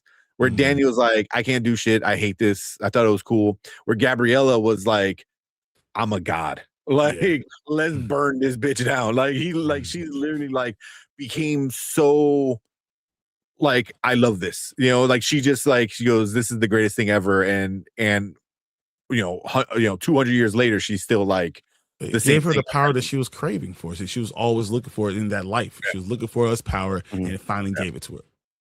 Yeah. So yeah, they fly now. Exactly. They fly now. That needs to be a clip. Said Monique said Armand on the 8th step now. Will he make Or it the to 12th step. Yeah, exactly. That's what it seems like. He's on the 8th step of it, going through that apology tour. He's like, I gotta go through the program, break me of my addiction. It felt that way with Armand. So I have a question. I'm not 100% sure on He it. does have the blood of Magnus. So he has the blood of Magnus because Magnus turned maker. Mhm. Did he have the blood of Akasha before turning Louis, or after, when when there's that little breakup, 100 Oh, years he or had the whatever? blood of Kasha way before. Am I missing something? Yeah, if anybody knows, let me know, because I'm not sure when he got the blood of Akasha. Did he have it before Louis or after he turned Louis, and him and Louis kind of split up for He had those it way before he met Louis. I thought before. before he made to America. Okay, yeah, that would make sense. Mhm. Well, no, then she would have to be awakened, right? Like, he would have to awaken her. So I mean, she would have been awake this whole time, even since before season 1. So I don't know, because I haven't read the book, so I have no idea, like, timeline wise, how it all. Oh, so it was Okay, so it happens right before he between goes 1 and back. 2. Yeah. Yeah, because that's what I thought. Because when Armand, or was it when they're in the tunnel at the end of season 2, and he's saying, he goes, I have the blood of Akasha now. I was like, you never really said that in season 1. Now he won't shut up about it. Like, every episode this season, Mhm. that's all he says. He goes, I got the blood of Akasha. I was like, bro, cool. Like, like he just tells it to everybody now, So that was the kind of my thing, is like, when did he get it? Yeah, she wasn't awake, just kind of turned her arm and let him bite her. By it. Okay. So yeah, I'm not too sure with the timeline wise. There we go. There goes Tina. He got the blood in the 1700s, LOL. Mhm. Okay, so So yeah. During the So that time was- when he was in Europe with, after Magnus Gold steps to the fire, like after that, way before he comes in to America. That's what I thought. okay, yeah. Okay. Appreciate it, Tina. Because I know Tina, she's on it. She knows her stuff. Yeah. Yeah, for Dickie. After Magnus. Nikki and after Magnus. Yeah. That would make sense. Okay. All right. Oh yeah. Okay. Oh, Was it did on you me? finish me? I wasn't sure. You done, Brayman? What's that? Yeah. Okay. Mhm. So VP. AVB. All right, Hey. Brian. What about you? So I thought this episode was interesting because Armand, as I said, Armand going through the apology tour was just weird as hell. I thought that, he's just such a door, like a doorstop or a doornail. Like he's just, everyone just is ragging on him, and it's so crazy. And then when he brings out the book and starts reading from the book, when Lestat brings up reading from the book, and he's just on him and just getting on, it was so bad. I actually felt bad for Armand for a little bit. Like man, you just getting used, bro. Like you just sitting there taking it. This is awful. So he's going through that with him. He's going through it with Daniel. And Armand's just been thrown to the side, and I can't wait to see how the next step goes with him, and what actually happens. Gabriella is an asshole, plain and simple. Like she is, she is the damn worst. But I find it intriguing a little bit. And I can't wait to see how they're gonna go about what's going on there. But everything she does, it seems to be for her own for selfish reasons. And for some reason, Lestat continues to think that she has maybe something for his best interest in mind, and yet he continues to let her in, even though she continues to do it for herself. And it just kind of bothers me, but that's in a good way. So watching it makes me like feel just kind of creepy around her. The Louis storyline, I know we were talking about the Vampire Lestat being this season. We were saying, are we going to get a lot of Louis? This Louis storyline is so intriguing to me. And the more he talks to her and he tells her what's going on, and dude, the end when she's talking, she says like, "Yo, talking about my pappy, daddy, daddy Louis, Papa Louis." No. Dude, it was so crazy. So I was more intrigued by that storyline because Lestat is just all over the place, and I love what he's doing, but I just don't like Armand. I just don't like Armand. So the further they get away from him, when they talk about the flashbacks, I enjoy it more. But the Louis thing, I am enthralled by, and have no idea where the hell that's going. So, yeah. Gabriella can go back to Westeros. Wrong show. That's the other Sunday show. Yeah. You have a good heart because Aaron will always be a gremlin. That's funny. Okay. Yeah. So that it, or you got anything else? No, I mean, honestly, I just thought that it was the Delaney Hales and Jacob Anderson thing just fit. And every scene they're in, I still, even if it's not Claudia, it just feels right. And I can't wait to see where this ends and how she affects even Lestat. What happens? And when you said that the idea of what's going to happen when he sees it, when he sees her, are we going? Does she really look like her, or is he just imagining it and he's projecting his feelings on her or on those looks on her? I think that's going to be an incredible storyline in itself. So this is awesome. Really, really good. Because I'm not sure even if this whole Regina thing is in the books or not. I have no idea. Like I said, I don't know any of that. What if they decide to go that route where, like, to Louis this looks like Claudia, right? So they get Delaney Hales, I think her name is, right? Yeah. But let's say like Lestat sees her. What if they get Bailey Bass? Bailey Bass. An episode, for an episode or something, and it's like the original Claudia who played in season 1, comes back, and now you have this like really interesting like kind of like thing is like, well, it doesn't look like her, but it does. But you have two actresses who played her. I think that'll be but she's a con woman, and he said, I already did the research on you. I know who you are. You running credit cards, you doing all these things, and then he's just paying her. He's just breaking her off. It's crazy. She is Claudia for 100,000 times 5. Exactly. I'll be whatever you want me to say. So yeah, pretty much. Yeah, I mean, she looked him up. What he said, he's the 52nd richest man in the world, or something like that. Yeah. So I was like, damn, so she knows he got money. So I think part of her initially when she snapped on him was like, I don't want your money, but that's a lot of money, So it's gonna be interesting. I'm really curious to see the Regina and Louis thing, and then how it carries over to something with Lestat. I think it's gonna be really, really interesting. And then I'm wondering, is his boyfriend, has he turned now? And he talked to him on the phone and said, "Are you happy? Are you safe? Everything." So it's the lawyer that might be. I think they're dating, aren't they? Yeah. He said that, you know, he was At saying the little Yeah, meeting. but I think that might be an issue. I don't know. They might try that kind of love triangle Mhm. kind of crap. Mm. Phoebe said, "Once a pimp, always a pimp." Yeah. A Oh pimp my God. hooray! I forgot. Mhm. I completely forgot. That's That- what he was that's- doing when he was human. Yep. It sure was. Yeah. Mac Daddy. Yeah. Mhm.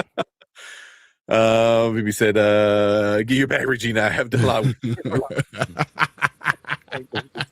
Wow. Oh, Got that's it funny. all hang out, ain't she? Yeah. Tia said, Delaney takes a Hurricane 5 shirt shift this season. Dude, I cannot wait. I cannot wait to see this. No, man. Yeah. The Avatar movies are over. She may be free to come back. Yeah. You know, come back for an episode. I think that'll be a cool like callback and everything, you know, to it, but who knows? There's a lot more to do with Claudia further along in the books. Yeah. Okay. Yeah. Yes, you could tell that he has said those words to a woman more than one time. Yeah. Yeah. Yeah. That's funny. Yeah. So it's gonna be interesting. Oh, Teague says something. The Louis storyline, if you know the crossover story between the Mayfair Witches and Vampire Crowns, you know what they're setting up. Okay. And even the Talamasca, what they're doing now too, and this episode was kind of cool. You know what they're doing, kind of bad mouthing or trying to, you know, badmouth Lestat, like, you know, put out the fake content out there, you know. So, you know, fake news, you know, out there for wasn't it like bot views or something like that, or bot, you know, downloads for his banner. It was something along those lines. I forgot exactly what he said, but this episode was awesome. Well, they better tighten it up because only 3 more left. So yeah, I know. right. Yeah, there's only 3 more left. So I mean, there's still a lot left for the season, but I feel like a lot of this is going to carry over to season 4 or 2 or whatever, however you want to. this should at least give this 10 episodes. This 7. 100%. Pisses me off. 7 episodes pissing me off more and more. Yeah, you know, because it's at when the episode finishes, I was just like, I want more, you know, because I want to see where it's going to go and things like that. But you know, I just love, you know, bots to boost, make it go viral. Yeah, which is interesting because there's people like Armand who wants him to stop with the music, you know, but then if they're, you know, bot boosting his band, you know, and then we find out about the voices, and there's a lot of these voices who initially said like, you know, we hate Louis, we hate Lestat. Now they're like, no, we want him to be the, you know, our brat prince, you know, he's changing. He said it's changing one a day. Yeah, and that's going to outlast and overrun the numbers. Like they're getting ready for interesting. Who is pushing this vampire conversion? Is that Akasha? Because she's still alive now, correct? I'm assuming. Yeah, because she's going to show up. So I don't know if she's pushing that agenda. I think it definitely is. I think the Talamasca wants to do it because then it gives them the reason to go hunting. You know what I mean? Like if you make something a problem and now you're justified in fixing the problem, you know, so we definitely see that a lot, you know, in today's world, you know. So if they make vampires a big enough problem, does it give the Talamasca like, well, we got to take care of them, you know? Then the Talamasca was the one that hired Louis to kill the other guy. Yeah. So I mean, they're kind of playing. I feel like they kind of play both sides a little bit. Where like push the agenda to get to the conversion stuff, and the great conversion so they can then step in and do something about it. I think they're keeping track of to see which one's more powerful and stuff. Because Louis, he's almost like God level now with the stuff he can do. I didn't think you could take out another vampire as quickly, but that guy was easy work for him. Oh, 100%. Dude. Well, also he was he was angry, you know, to say the least.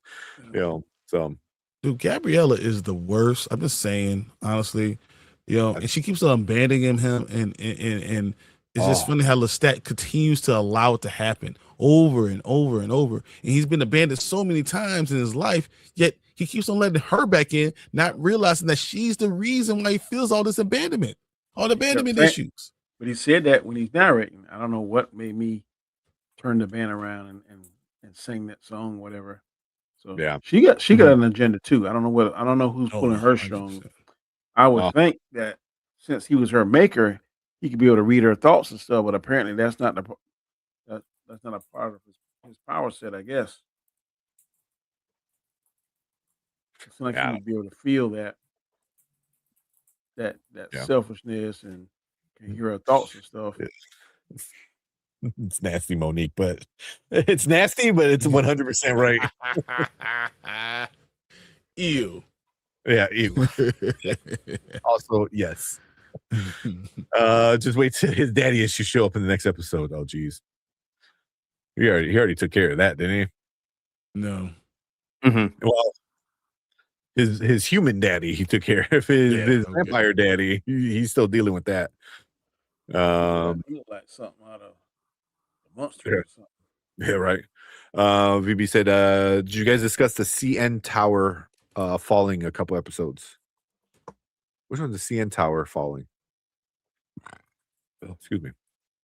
I'm not sure what that is. CN Tower falling. I'm not sure. Yeah. Let us know what you mean by that. I mean, I having a brain fart. Yeah. But I mean, yeah, Gabriella is a problem. Louis and Regina, that's a problem. That's wrong. I'm not sure what you're talking about. Yeah. What does CN stand for? Yeah.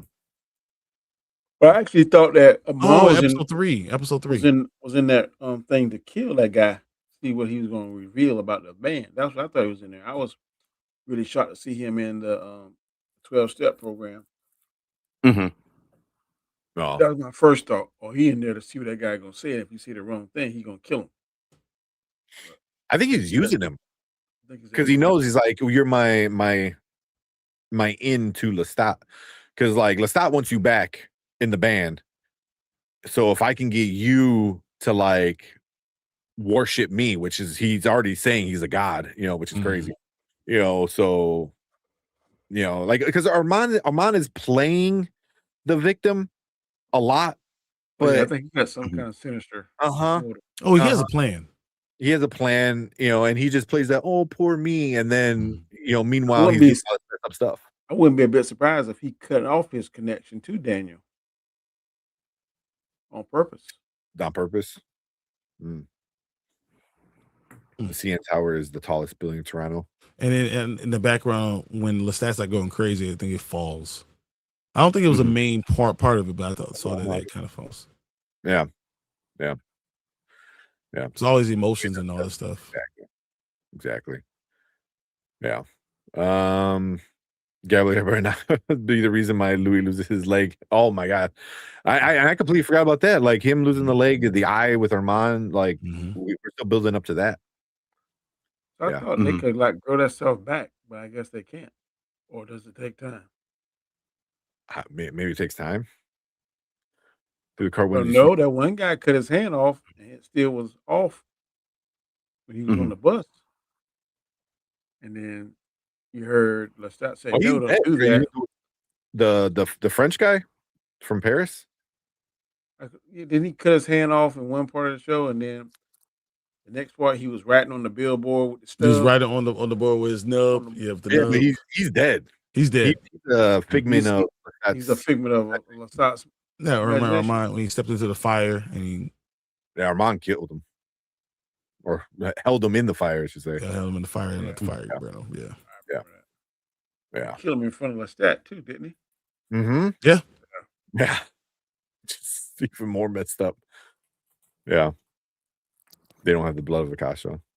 Yeah, exactly. I think the auction scene from the episode 1 is taking place during the book. Tell the body thief.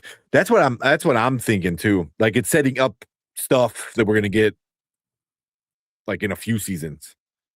Yeah. That's a Ronti. Dear God, no. I think that because they're definitely laying groundwork for that. Yeah. for future seasons. Yeah, but I'm trying to think of anything else like major part that we haven't brought up, because it was just I don't feel it was as good as episode 3, but it was still like a great episode, because episode 3 was just such a peak episode. The Man. ending of the episode was so thing, you know. So like, like Mid say he's like not relaying the exact argument with Gabriella, and then you see him on the bus. You see, was it Louis on one side, and you had Claudia on the other side, and foreshadowing that it's going to go down, and I can't wait to actually see what happens. Yeah, I just thought that scene was interesting, because I was like, what the hell is happening? Look, Why are they there? Yeah, you saw the French guy, right? The French guy that he keeps seeing. Who there was somebody else too. I can't remember. Because I know he was Claudia and Louis. It was his French lover, Nikki. Yeah, wasn't it his maker? Was it his maker? I thought it was his maker, the French guy, the lover, and it showed Claudia on the right as we look. It was Magnus, Nikki, Claudia, and Louis. Okay. Might even been his mama too. Yeah, Gabriella. He was talking to her. Yeah. Oh, unless maybe it might have been the old version. Maybe I think it might have been like a band member also too. Yeah. Yeah, but yeah, just the ending was great. I well, kind of what you said. Well, he's trying to tell you as the viewer, and he's like blah blah blah. You know, I'm like, it's like I find that very like Lestat-esque of storytelling. He's like kind of like what Bramman said with him being done with the music. He's like, I'm bored now. You know, like it sounds like he's getting bored of telling you the story as he tells the story. You know, he's like, whatever. You know, like, I don't know. It's so. It feels like, yeah, you know. So like stuff like that, I find like really like entertaining. You know, because it just builds him as a good character. You know, so. Oh, you guys got anything else? I don't. Yeah, that's mostly it, I think. Yeah. If being a vampire means having vivid hallucinations of exes, I will pass. Right. I just don't want to be undead. You say I've been dead for 265 years. I'm good. I don't need that. Lestat has abandonment issues. Oh my god. 100%. I got sad for him when he lifted up that boat and she was gone. I'm like, but why? Like legit. But why? Right. Because that's who she is. She continues to abandon, and he continues to allow her to stay.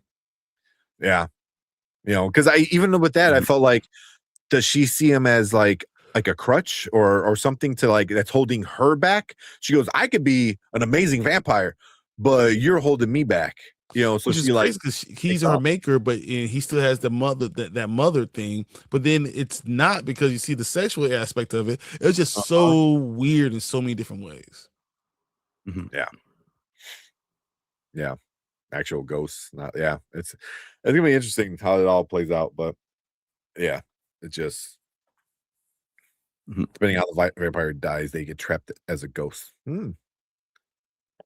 I like that. That's cool.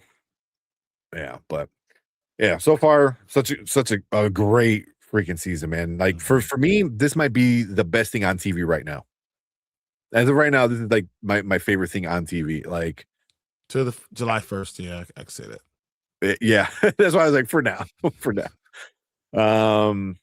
Yeah. So, well, I mean, I still love From, but From is no longer on TV, so it's now over. So yeah.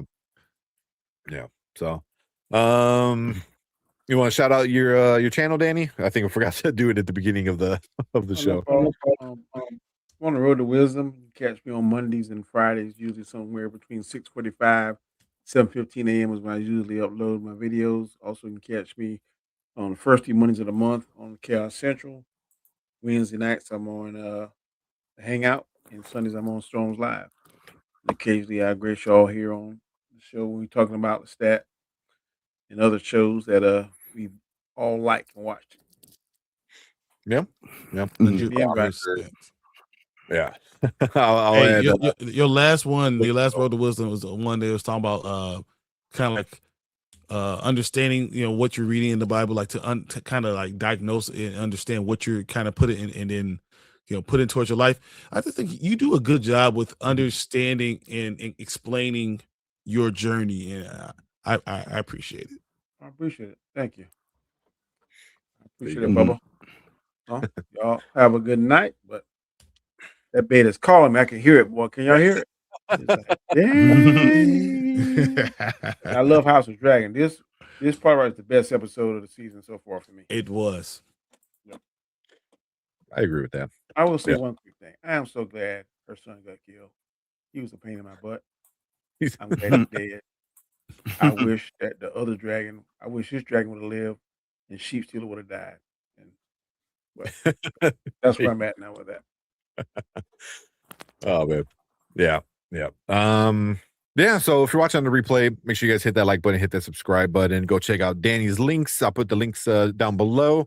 But if you're watching live, stick around. Danny already kind of gave a little teaser of what we're talking next. So if you guys want to talk House of Dragons and you're in the live chat, stick around because we're going to move on to our next topic.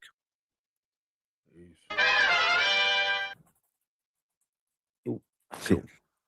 All right. Dipped out. All right. Good night. Good night. I think I know we're sitting. They're sitting out with Regina. They're setting out. What they're trying to do, what the season they're kind of planting with Regina is. I think I kind of have a feeling what's going to happen, but yeah. Did you guys watch the After Dark or After the Show podcast one? I didn't get a chance to. I No, watched. I did not usually make I it didn't to watch this that. one. No, they don't really get into anything good except for there's a lot of bleeps because Delaney Hayes, she winds up saying something, so they had to put like a bleep and spoiler over her mouth, and then like the showrunner was like, I don't know if you could say that. So there's a lot of that kind of going on. So you're like, oh, some interesting stuff. And then I feel like, especially coming from her, I assume it's something from her character. So I think we're gonna have some big thing in there. But yeah. Oh man. Before we get to the next one, let me get something to drink because my throat's getting low. Yeah. Yeah. What you been? What time did you guys start with the others? You started with so I've been doing about 3.5 hours right now. Gee. And I was doing work before then because I was trying to catch up my work. So I've been sitting in this chair for like 5 hours. Yeah. So I'll be right back. So yes, and they're dropping spoilers, right? In there. But yeah, no, I didn't catch that after this recent episode. I think I just got a little lazy. Usually I watch it too. Yeah, it was cool. I don't think it yeah. Oh, my bad. I'm sorry, buddy. Oh, you're good. Said Tank, I like how they did the review. On the review, they reversed the scene with the two actors. Yeah, where Armand read Daniel's rant. So the guy who plays Armand read Daniel's rant to the guy who plays Daniel. So very different. He played it different, but he played it more like how Armand would do the rant. So it was different. It was cool though. It was interesting. I like when they do stuff like that. Oh man. All right, Collector. Sorry, I saw your comment, but I couldn't bring it up because we were, talking about the other show. But as soon as Brian gets back, we're gonna be What's going on, Collector? talking about Hot D.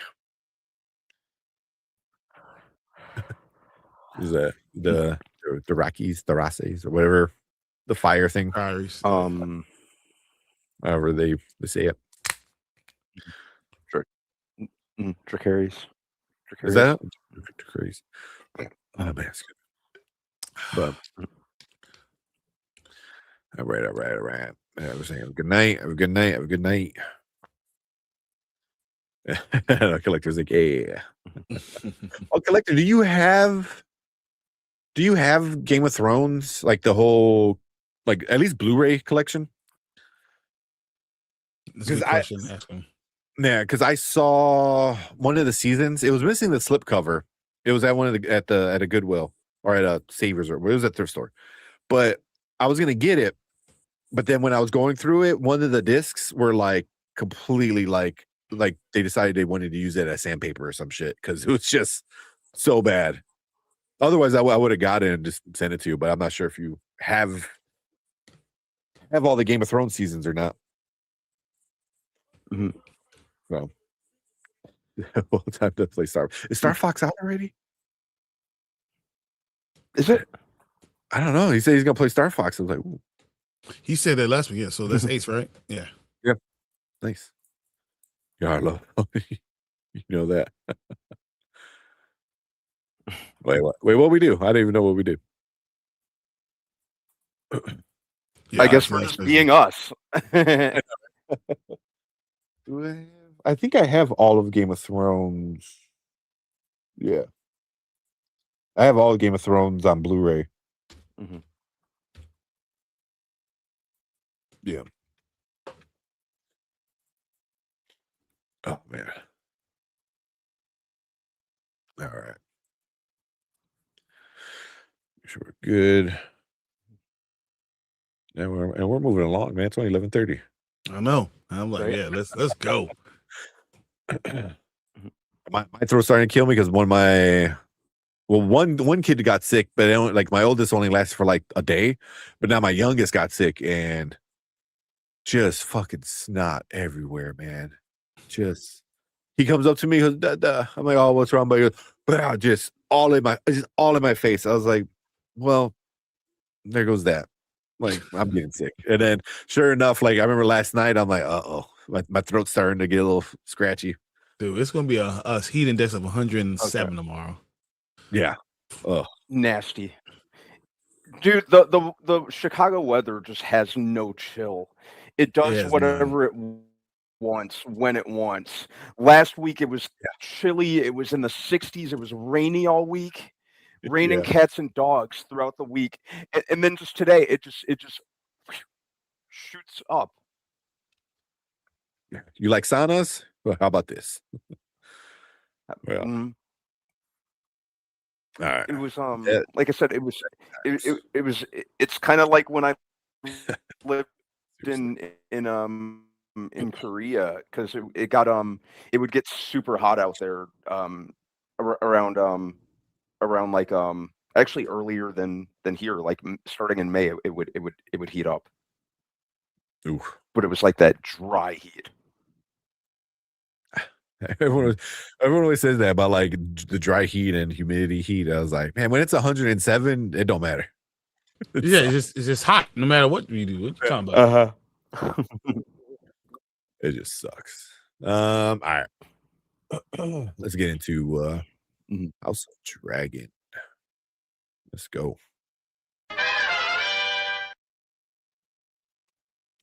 All right, what is up? Welcome back, Spoiler Kings. We are back talking House of Dragon, season 3, episode 2. What was it? What was it called? A Queen's something? I just had that too. Oh my god. But anyway, it's the second episode of Queen's Landing. Queen's Landing, duh. Yeah, makes sense. Yeah. Yeah. So we're after the big water war. Everyone's trying to figure out what's going on with Jace. Well, I'll say everybody. Her mom, is like having a breakdown. Dude, she's going fucking nuts. That's the problem. But it's just like one thing after another for her, and after another. So it's like she has no time to like deal with it. So but yeah, this one picks up right where the first one left off. So we'll start off with Brandman. What you think about this episode?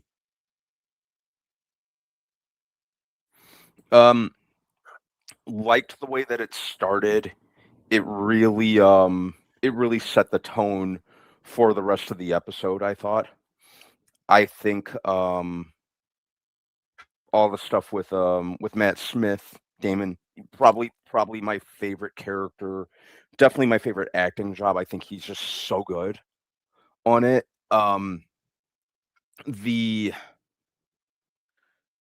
The stuff with the dragons was fine. But I really like how they're showing. What's the queen's name again? Rhaenyra or Alicent? Which one? Yeah. The one who lost her son. Yeah, Rhaenyra. Yeah, Rhaenyra. Like her. Yeah, her. Just showing her mental deterioration is really well handled, and it kind of adds an emotional layer that I didn't quite expect out of this season. So from an acting and a writing standpoint, that's been pretty well handled so far. So I hope they maintain the momentum with that.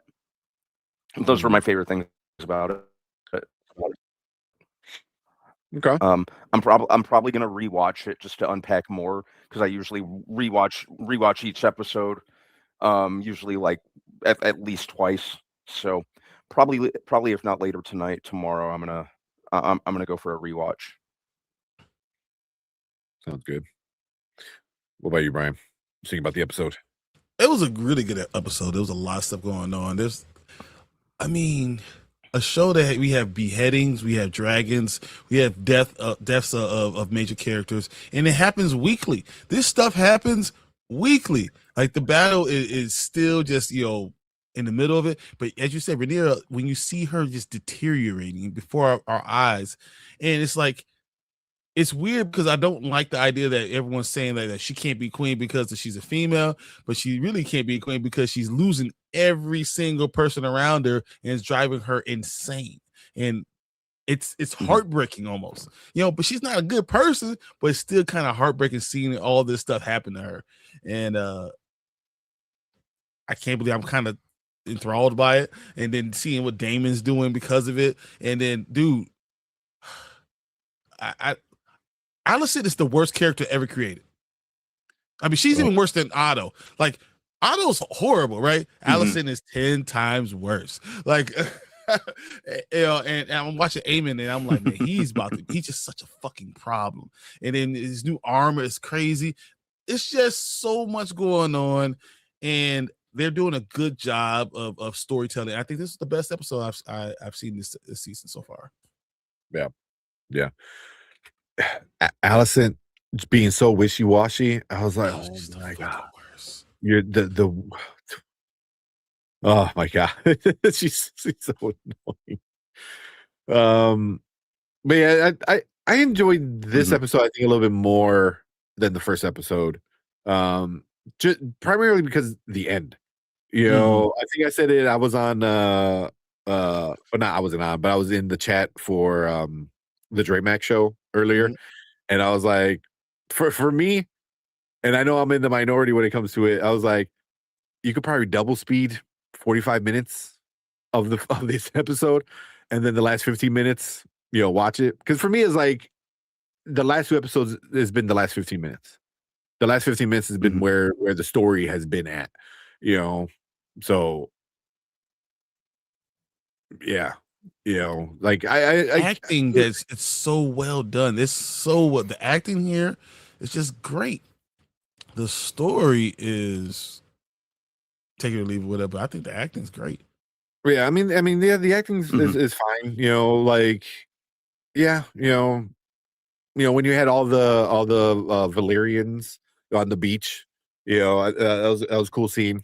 Where he lost everything and he's like, you can have my name. It was like, cool, thanks. But obviously, that's what it meant.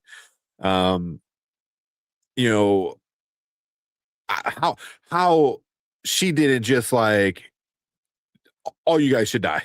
Like, all you guys are responsible for killing my son because you're all morons. It's like, I am your queen, and you trap me in this fucking room, and you tell this little boy let him go do whatever the fuck he wants, and then he dies in the damn in the ocean or whatever, the sea, whatever, and like, you guys, your fault.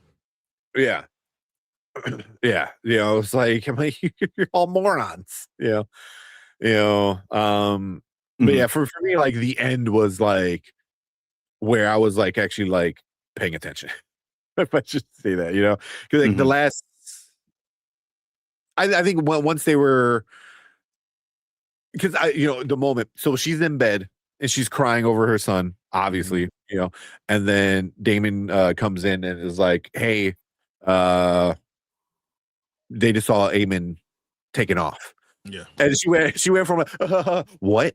Like, it was like that's legit what it was. It was like, I can't handle it. Well, let's go. We gotta go right now. Like, just so like crying to like why aren't we already getting ready? It's like it kind of made me laugh a little bit, because I was like, but it also like shows like she has no time to really grieve. And I think from that moment is when I like, for me, the episode got like better, and then it kept getting better until like the end, because I didn't because Otto, you didn't expect Otto and it'd be sitting there being or half of Otto's.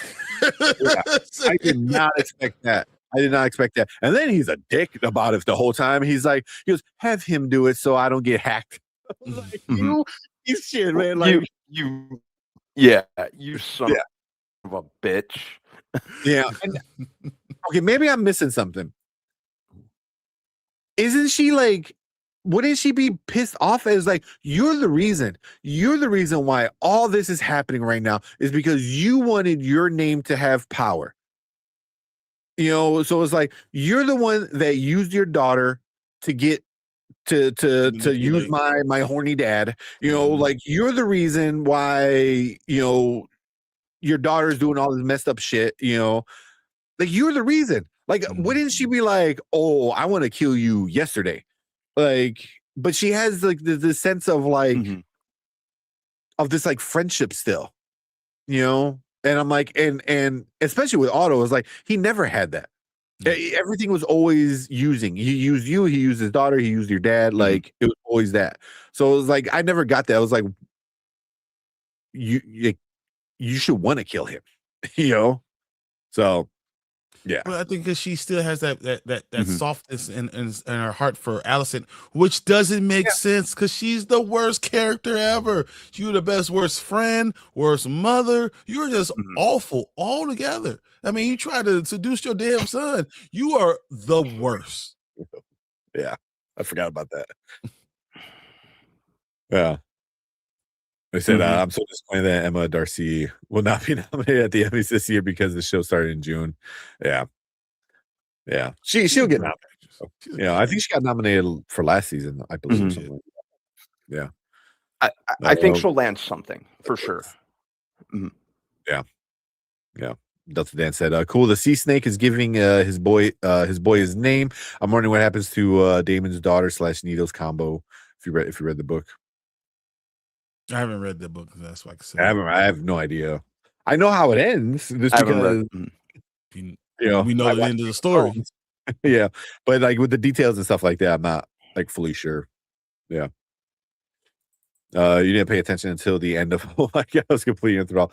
Yeah, I mean, I was watching. Like nothing really like got me until, because I already knew she was gonna cry. She's gonna be upset. Obviously, I'm not saying like she shouldn't be, but she's gonna be upset her son died.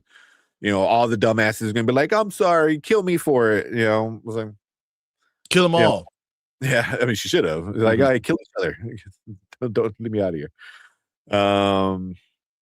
Yeah. What's up, Cheesy? What's up, Cheesy? Yeah. Hey, Cheesy. Once Otto hear that his grandson fleeted, he was like, whatever, here's my neck. Yeah. Yeah, he was just being a dick about it too. It was like, well, I guess I gotta go say okay because you're one still being an asshole. So, yeah, and then when Allison sees Rhaenyra on the throne, right, and then sees Otto just headless. Sees Otto, yeah, bruh. Shouldn't Allison be mad at her dad because she figured out like her dad used her? It doesn't matter. It's her dad. I mean, there's a reason he was locked up anyway. You know what I mean? Like, it's It's not like he got locked up yesterday. Like he's been locked up. But it's like the first time Rhaenyra finally sits on the throne. First time she's on the throne. The next thing she does, she has Otto's head. That's kind of, and Allison's like, so as soon as you get there, I didn't kill all the people for you. As soon as you get up there, you kill my father. That's why she's, I get it. It's like, oh, my dad sucks, but he's my dad. I was like, yeah, but he used you, and he used you. Like your dad's a piece of shit. Yeah. It's like everybody knows. So it's like because like, would you rather have it been your son or your shitty dad? They're both shitty. But at least it's your son. With your dad, you can't claim like, well, it's not, like I have to love him even though he's crappy. It's like where your son is like, well, he's a murderous prick. He's also one of the worst sons of all time. And, he's not great to either. So yeah. So I think I was kind of like when she saw and she's like, what did you do? I kind of rolled my eyes. I was like, oh, okay. Hey, would any of this stuff be happening if Damon was king? Oh, they'll all be dead. Damon just would have killed them all immediately, and it would have went on. And the next day, he might have kept the daughter alive just to keep the family bloodline going, which is disgusting. But that's probably legit. But yeah. When I saw that, because I'm like, because the Otto thing was a surprise. I'm like, ooh, because at this point I'm not even thinking about Allison. And then she comes back in. I was like, why didn't you leave? You had all this time to leave. And she brings it in and she's like, what did you do? Like, kind of like that face of what you do. I was like, you knew she was going to do something. Like, it was going to be somebody. Like, why? How is this a surprise? It's still your father. So I understand in that aspect. So. Yeah, and that's his daughter that he used and abused and like used as a tool. It's like, why would she care? Why would she care? It's par for the course back then. Yeah. So, So I don't know. I just was just like, okay, we got to keep the drama going. We got to get Allison being mad. So I was she's gonna flip flop. She's a fish. She's a flip-flopper. That's what she does. Because I want to help you get the kingdom back, but then she's like, oh, you killed my horrible dad. Well, now I want you dead. I was like, your dad deserved to die. He deserved to die a long time ago. So you slept with my dad and took the crown and caused all this mess. How about that? How about behead you? Yeah, exactly. Oh man.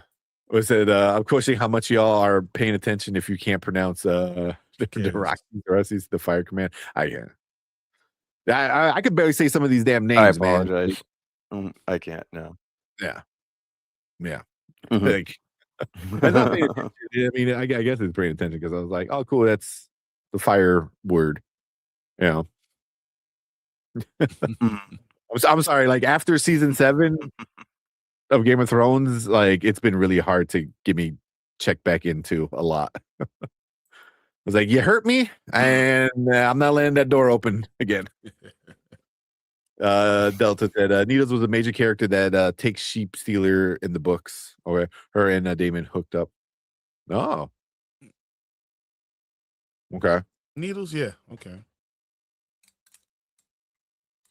Then I expect Ray to swing the sword at Otto. She had to, though. She had to. She didn't want to, But she was already being looked at as weak, right? So look at all the things that he's taunting her in front of the same people that just had that problem with her the previous episode. So if she doesn't do that, now she really is weak, and now even more people are going to be challenging her. If she needs to have the backing, she had to do it. Yeah. The foot fetish dude locked up Otto. I don't think she knew about her pops locked up. She might not have. But she know now. Well, she knows after this episode. Yeah. But she knows he's not a good guy. Because she figured out like he used her. I could be wrong, but didn't she like snap off at him in like was it last season? That was last season. But he told her, "Why? Yeah, I gave you this life. She Look did. at the life you live because Last of season, this." yeah. Yeah. Mhm. Acting like that's a good thing. Like you lived this life. I was like, cool. Like I was a concubine. Like appreciate it. She was queen. Queen Yeah. concubine. Queen concubine. I think she was more surprised that he was there. That could be interesting. Because then if the foot fetish dude locked Otto up, then would that mean her son, Aegon, would have known too? It set it all up that he wouldn't know You know, Otto was is that a locked bigger up. betrayal? Yeah, is that your son locked up your father, his grandfather? Mm-hmm. What's up, Norma? Norma, check quiz. In. He goes, it was said a lot by Daenerys. Daenerys. I mean, they're saying it a lot in this show too. Actually, so I had that video right there that Mama Bear sent us. So yeah, we can watch that after this. Yeah, I sent the pronunciation of it. Yeah. Real quick. Also, Lord Stone Dude took all the go from King's Landing, so Rhaenyra was bankrupt crown. Oh my God, I forgot about that. Yeah. Yeah, they're broke. So they have no money. They weren't able to already pay the peasants. Feed the peasants anyway. So now she's looking like a slumlord on this throne, doing this whole battle or war. It don't look good. Yeah. Yep. Yeah. We'll watch the clip for next week. We'll do that. We'll do that as a separate thing. All right, you want to check out what Mama Bear sent? How you pronounce it? Let's see. So all the scenes.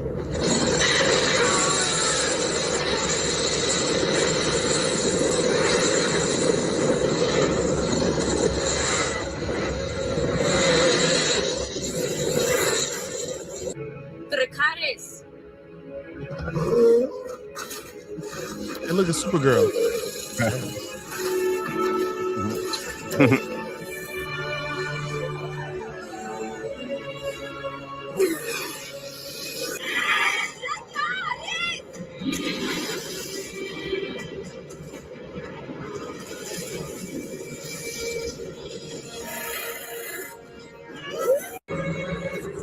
Dracarys.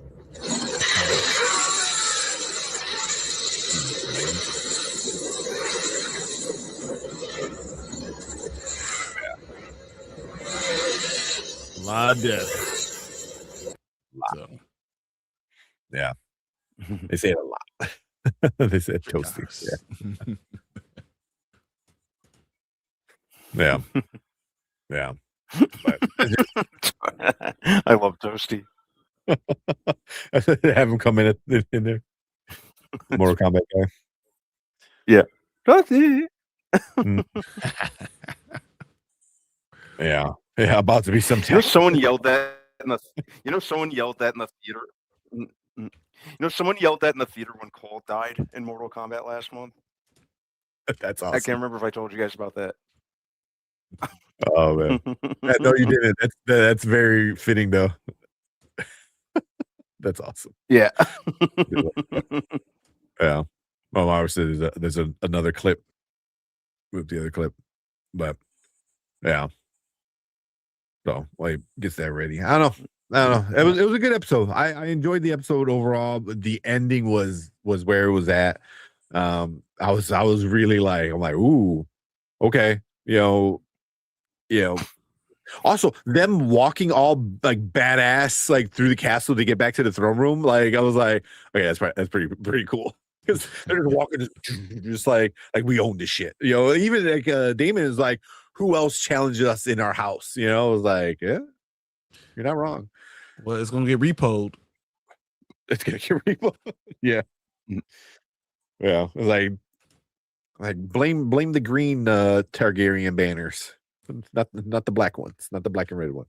Sounds very much like us, huh? Yeah. It's not my fault. It's the last guy's fault. Yeah, her and it's guest characters.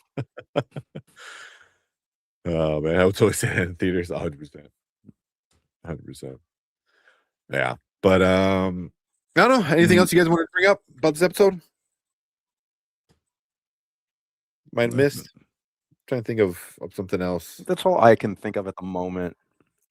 Yeah. Like I said, I'm gonna go back and rewatch it probably tonight after this. Yeah. Oh, there was the one thing where Eamon goes to, I forgot what castle he goes to. When he gets his armor and it, kind of with the one eye thing. Yeah, right. Well, then he gets stabbed in the back or on the side or whatever. And then he just takes it, and then 2 minutes later, he's like, "Help me," to this random chick. I was like, "What?" I'm like, also, if he that was one thing. I was like, "You have a knife. His back is to you. Why are you gonna stab him in the kidney? Just go for his throat." He took off the helmet. You can literally, he has long hair. Grab the hair, slice, done. Instead, you're like, you could have ended the entire show. We've been good to go. His neck is wide open. Instead, you stab him in between his metal armor. It was like, what? Stab him in the neck. That was one thing I didn't get. I was like, I get you're not a warrior. You're a prince, of some nobody guy. Not nobody guy, but, of a lower lord. So I was like, but at the very least, it's common sense. At least stab his other eye. He's only got one left. There's so many other better places to stab him than little prison shank in the ribs. I was like, what? But I do think that's gonna be interesting because he is what's her name gonna save him? Is she gonna be like, you know what? Ray Ray's not gonna give me what I want. I'll help you, but somebody needs to give me what I want. So I think she's gonna help him, and he's gonna promise. He's like, yeah, take whatever you want. And because there still needs to be more fighting. Yeah. So I think that'd be a interesting way to do it. Yeah. Oh man. All right, let's watch this promo for I'll fire. Or do you want to end it first and then watch the promo? Yeah, we'll end it first and then we'll watch the trailer. Yeah. So if you want to watch the trailer, you gotta make sure you join us in the live chat. So if you are watching on the replay, make sure you guys hit that like button, hit that subscribe button, leave a comment. Let us know what you think about this episode of House of the Dragon. Do you like it? Do you hate it? Anything we might have missed, make sure you just leave a comment and let's talk in the comment section. But if you are watching live, stick around because we're going to watch the trailer for the next episode right now.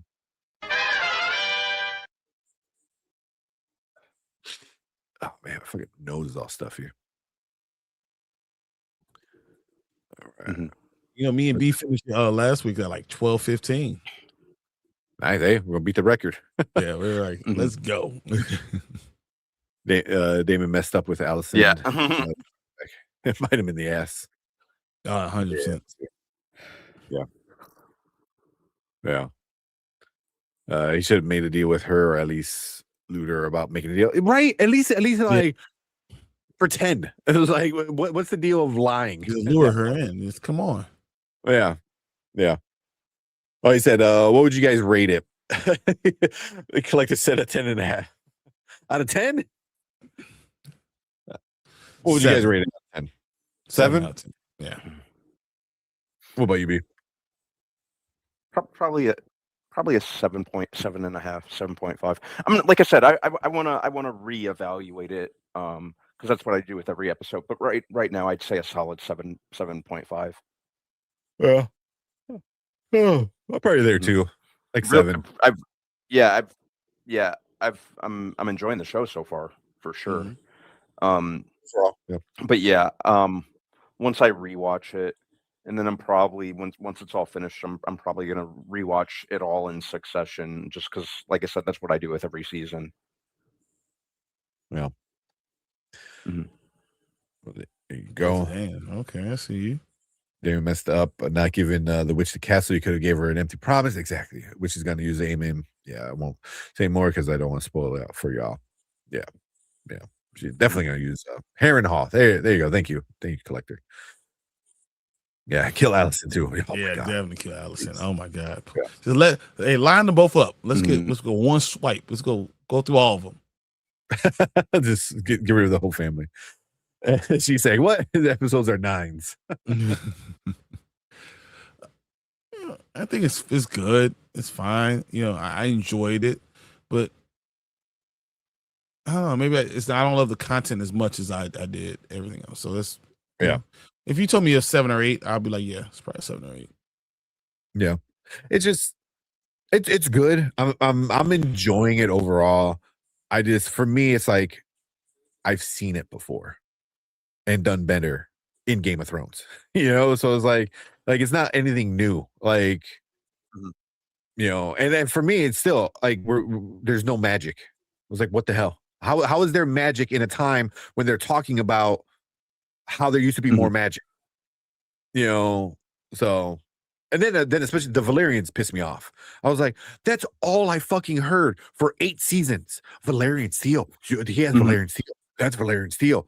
Now we have actual Valerians. No one's fucking No gives one a makes shit. steel. I was like, what? So think, okay. So yeah, that's just super annoying for me. Like where's the many face god people? Like where's all these other magical things that we got in the future that they said the past was more magical? And instead they're just like, oh, here's a bunch of dragons. Where you're like, yeah, cool. I want the storyline with the dragons, something going on too. So instead I get political intrigue, which what I expected, but I already got political intrigue done better in Game of Thrones until the end. Jesus Christ, that end. Yeah, I don't think season 6 was that good either, but whatever. Well, how many? It was 8 seasons or Was that seasons? The last 2 seasons were, last 2, whatever the last 2 are. If it's 8, then it's 8 and 7 that are terrible. So yeah, the last 2 seasons were. Still, me and Erica were talking about it today. I was like, Sansa should have been king. Why was that so hard? Sansa should have been king.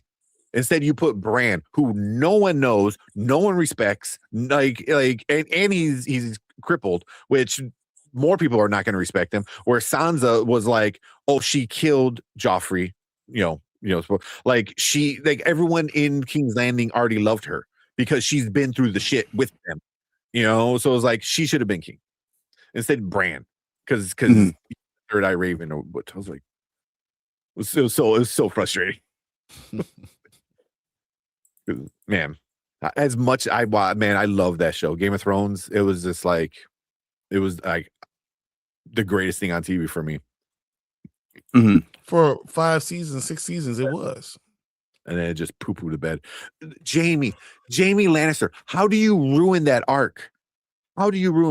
He had such an amazing arc, and then you just crap the bed at the end where he's like, "Nah, I still like effing my sister." It's like, what? Like, you became such a better person. And then at the end, you're just like, nah. I was like, what? Yeah. Yeah. Oh, man. Yeah. For me, Game of Thrones is way better. Like tame by comparison. Yeah, exactly. Last week's episode for me went down to 8 because you like this one so much.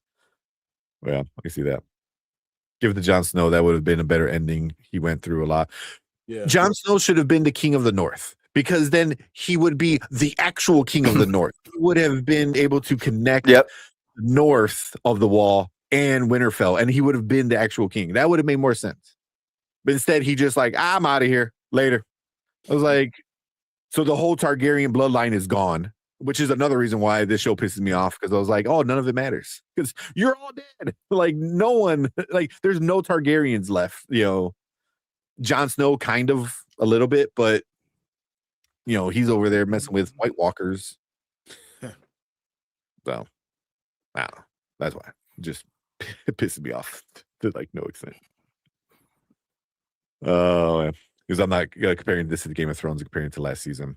Yeah, okay. But it's a prequel to Game of Thrones, so it's like for me, it's like hard not to. Spin off. I mean, this is what it is. Yeah. He's related to both. Yeah. That's why he would have been a great king of the North. He should have been king of Winterfell. Actually connected north of the wall with the north of the kingdom. Mm-hmm. Sansa should have been king. Bran should have been just, hand, maybe. It's all stupid. All right. Enough rant.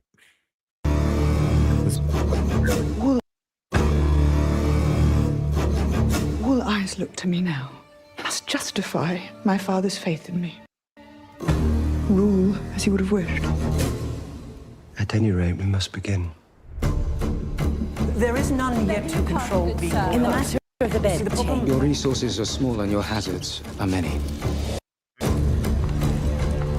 Darren Targaryen. He's a claimant to the throne. You're going to have to kill him. You may not rule and remain yourself. There is in you a door that must shut. You will do things that your heart would have recoiled from. I dispute that I'm to become what I'm not.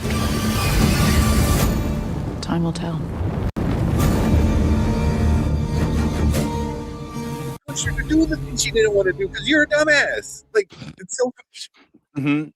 You're doing the things you said you're not going to do because you make me doing them. Because your little crazy ass bastards are nut jobs. Well, they're all. I mean, Rhaenyra's kids aren't that much better. So no, yeah. I mean, that's not her for like sleeping with every man she could. But yeah, yeah. Hey, you got a penis. Let's have a kid. I think that's just a Targaryen gene. Is just if you're a Targaryen, you're missing some screws. More or less. Uh-huh. Well. Oh man. But looks good. Acid doesn't look like murderous, but she, it's gonna be interesting to see that. Yeah. And there's all promise. She's like, I promise them I'm going to kill her one way or another. And she's gonna sit there and deal with it until then. Yeah. Yeah. Yeah. Then I forgot about the other Targaryen big boy. I was like, oh shit. Yeah. It's like there's a bunch of them around. So yeah. It's gonna be interesting. I'm kind of curious to see, the money problem. Because that's gonna be a big thing. How can you be a king of a king and be broke? Yeah, you gotta sell some people off. Sell some of those dragons. Yeah. You can make want more. A slightly used dragon.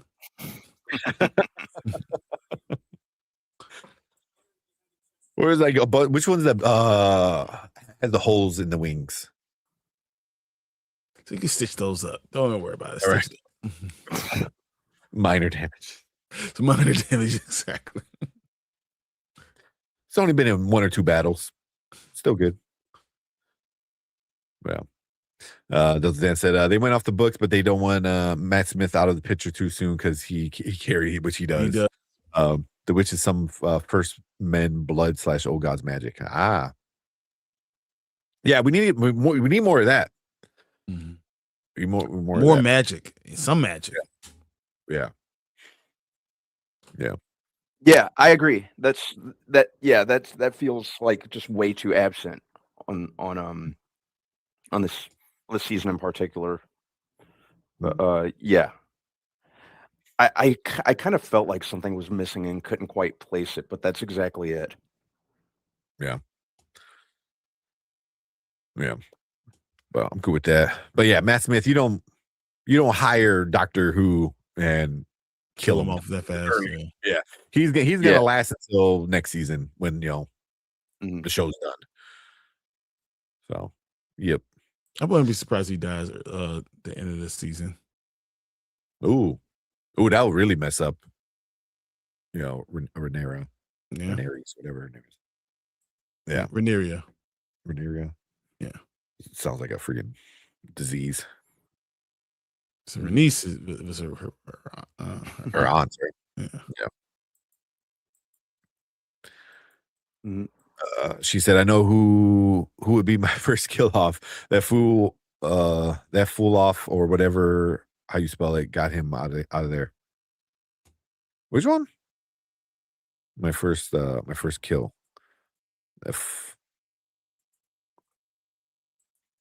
Off, full off. Not sure. What are you talking about? I'm gonna say this right now. I think the show is gonna be better than Night of the Seven Kingdoms so far. No, Night of Seven Kingdoms for me is better. Just comparing season 1 to season 1. Mm-hmm. That's because season 1 of House of Dragon I thought was really good. It was. Season 2 wasn't that great for me. And Yeah. season 3 has been good, but I don't think it's been better than season 1 of House of Night of the Seven Kingdoms. And mostly because it came out of nowhere, and I was thinking I was going to hate it, and I loved it. Yeah, because I think with the thing with prequels, whenever you tell a prequel story, it needs to be about the journey because you already know how it ends. Mm-hmm. You know, so with this, like the journey's fun, but I don't think it's like that entertaining when as it comes to just the journey, because you already know how it all ends. You know, especially in this kind of story, where Night of the Seven Kingdoms, I think it's like seeing Egg and Dunk, you know, grow together and be like this like little, you know, duo. You know, I think that's fun to watch. You know, Agreed. So, but who knows? I mean, you know, we still, yeah, after a couple more seasons of that, see how we still feel. Yeah. I feel like the witch is like the Red Witch from the Game of Thrones is the older than she is. Yeah, because that's what I got from last season. Because then she helped Damon, right? Last season. Yep. With her little witchy stuff. Yeah. She gave away she was supposed to give, and you would have been this problem. Dragon Raider. Out of the dude, Damien backhand. Oh, yeah. When he goes to he comes back home, right? And there's the two dudes. Mm-hmm. He backhands the one dude. It's like apologize. That's disrespectful Dragon Rider. I know he's talking. Yeah. He slapped the shit out of him. Oh, I mean, he was a little shit in the first episode too. So I didn't think we're gonna get the battle by the end of the season between Damon and Aemon. That's like a good build up. You know, but have they really been building that up? We've been waiting for it since season 2, though. So I don't know. Yeah. If have they this season? But you know, we've been. They're on a collision course, and we know this collision course is coming. Yeah, they just kind of. I think they need to remind us that these two guys are gonna fight. Because the last time was when everyone was in the house together, was in the castle, you know, and then them two kind of kept butting heads. But since everything that's gone down, I think I think they need to remind us that, like, hey, this is the fight you guys want to see. That's gonna be a good fight. I don't see how Aemon wins though. I mean, Damon has to be injured, maybe they kill each other. Yeah. I mean, because Damon's a better fighter. He's more experienced, but but Aemon's conniving, and he's going to do something underhanded. Yeah, I can see that. Yeah, I hope not, Collector. If you know, you know. Okay, but I that's gonna be a good fight whenever they do fight. I think we'll see. Who knows? They might do a random thing, and I was expecting Jon Snow and the Night King to fight, and never. Yeah, it's about disappointing. I'm really enjoying more of House of Dragons season 3 than Night of Seven Kingdoms. Night of Seven Kingdoms was just kind of a filler thing for me. Yeah. I feel like this story's been going along so long, and I haven't got exactly what I wanted, so I'm not totally sold. Yeah. Because I think Night of Seven Kingdoms is kind of new. You know, it's a nobody kind of becoming, you know, the King's Guard or whatever hell it's called, you know, and seeing a Targaryen kind of not want to be king and eventually become king, isn't that? And not being an asshole. Yeah, at least for a while. You know, so like that's kind of interesting. Like there's obviously going to be political intrigue because that's what this universe is, you know. But Mhm. but yeah, I find that more entertaining to watch. But Mhm. yeah, but we'll see though. I mean, like I said, we'll see. You know, the Prince was promised was all BS. Oh, jeez. Yeah. All because D&D wanted to like go do Star Wars. Because like HBO literally is like, hey, we can do 10 seasons. We'll give you money for 10 seasons. And they're like, nah, KK said we're gonna do a trilogy in Star Wars, so we're out of here. You know. And then look, was it 15 years later, whatever the hell? The worst damn trilogy of all time. Come on. They didn't even get it. Like No. they're not even doing it anymore. So instead, like you ruin your reputation about being like the best directors ever, you know, because of Game of Thrones. That gets ruined, and then you don't even get the Star Wars trilogy you were promised. So that worked out for everybody. All right, you guys got anything else? No, we can get out of here tonight. Yeah. Oh man, I got some more work to do. Yeah. Oh man. But cool. Yeah, let's get out of here. But we appreciate you guys. We appreciate Derpy coming in, talking Supergirl. We appreciate Danny coming in, talking Lestat with us. Appreciate all you guys in chat coming in the whole time, hanging out with us. We'll be back. Excuse me. We'll be back Thursday. We'll do Avatar season 2, X-Men. Oh, X-Men. Yes. Let's go. Let's go. Let's go. I can't wait. So excited. What else we got? We got Silo coming out, I believe, this week on Friday. This week. So you know, Saturday we'll do some Silo on Saturday. So yeah, it's gonna be fun. Yeah, it's gonna be fun. But cool. We appreciate all you guys. Yeah, talking about all that stuff. Yeah, that's how it's called, the Dance of the Dragons. I want to see some dragons dancing. I want to see them two-step. Let's go. Two-step. All right. But cool. Yeah, we will see you guys on Thursday talking about some more TV shows. Have a good week. Be safe out there. Stay cool. And we'll see you guys later. Peace. Later. The board has concluded the call.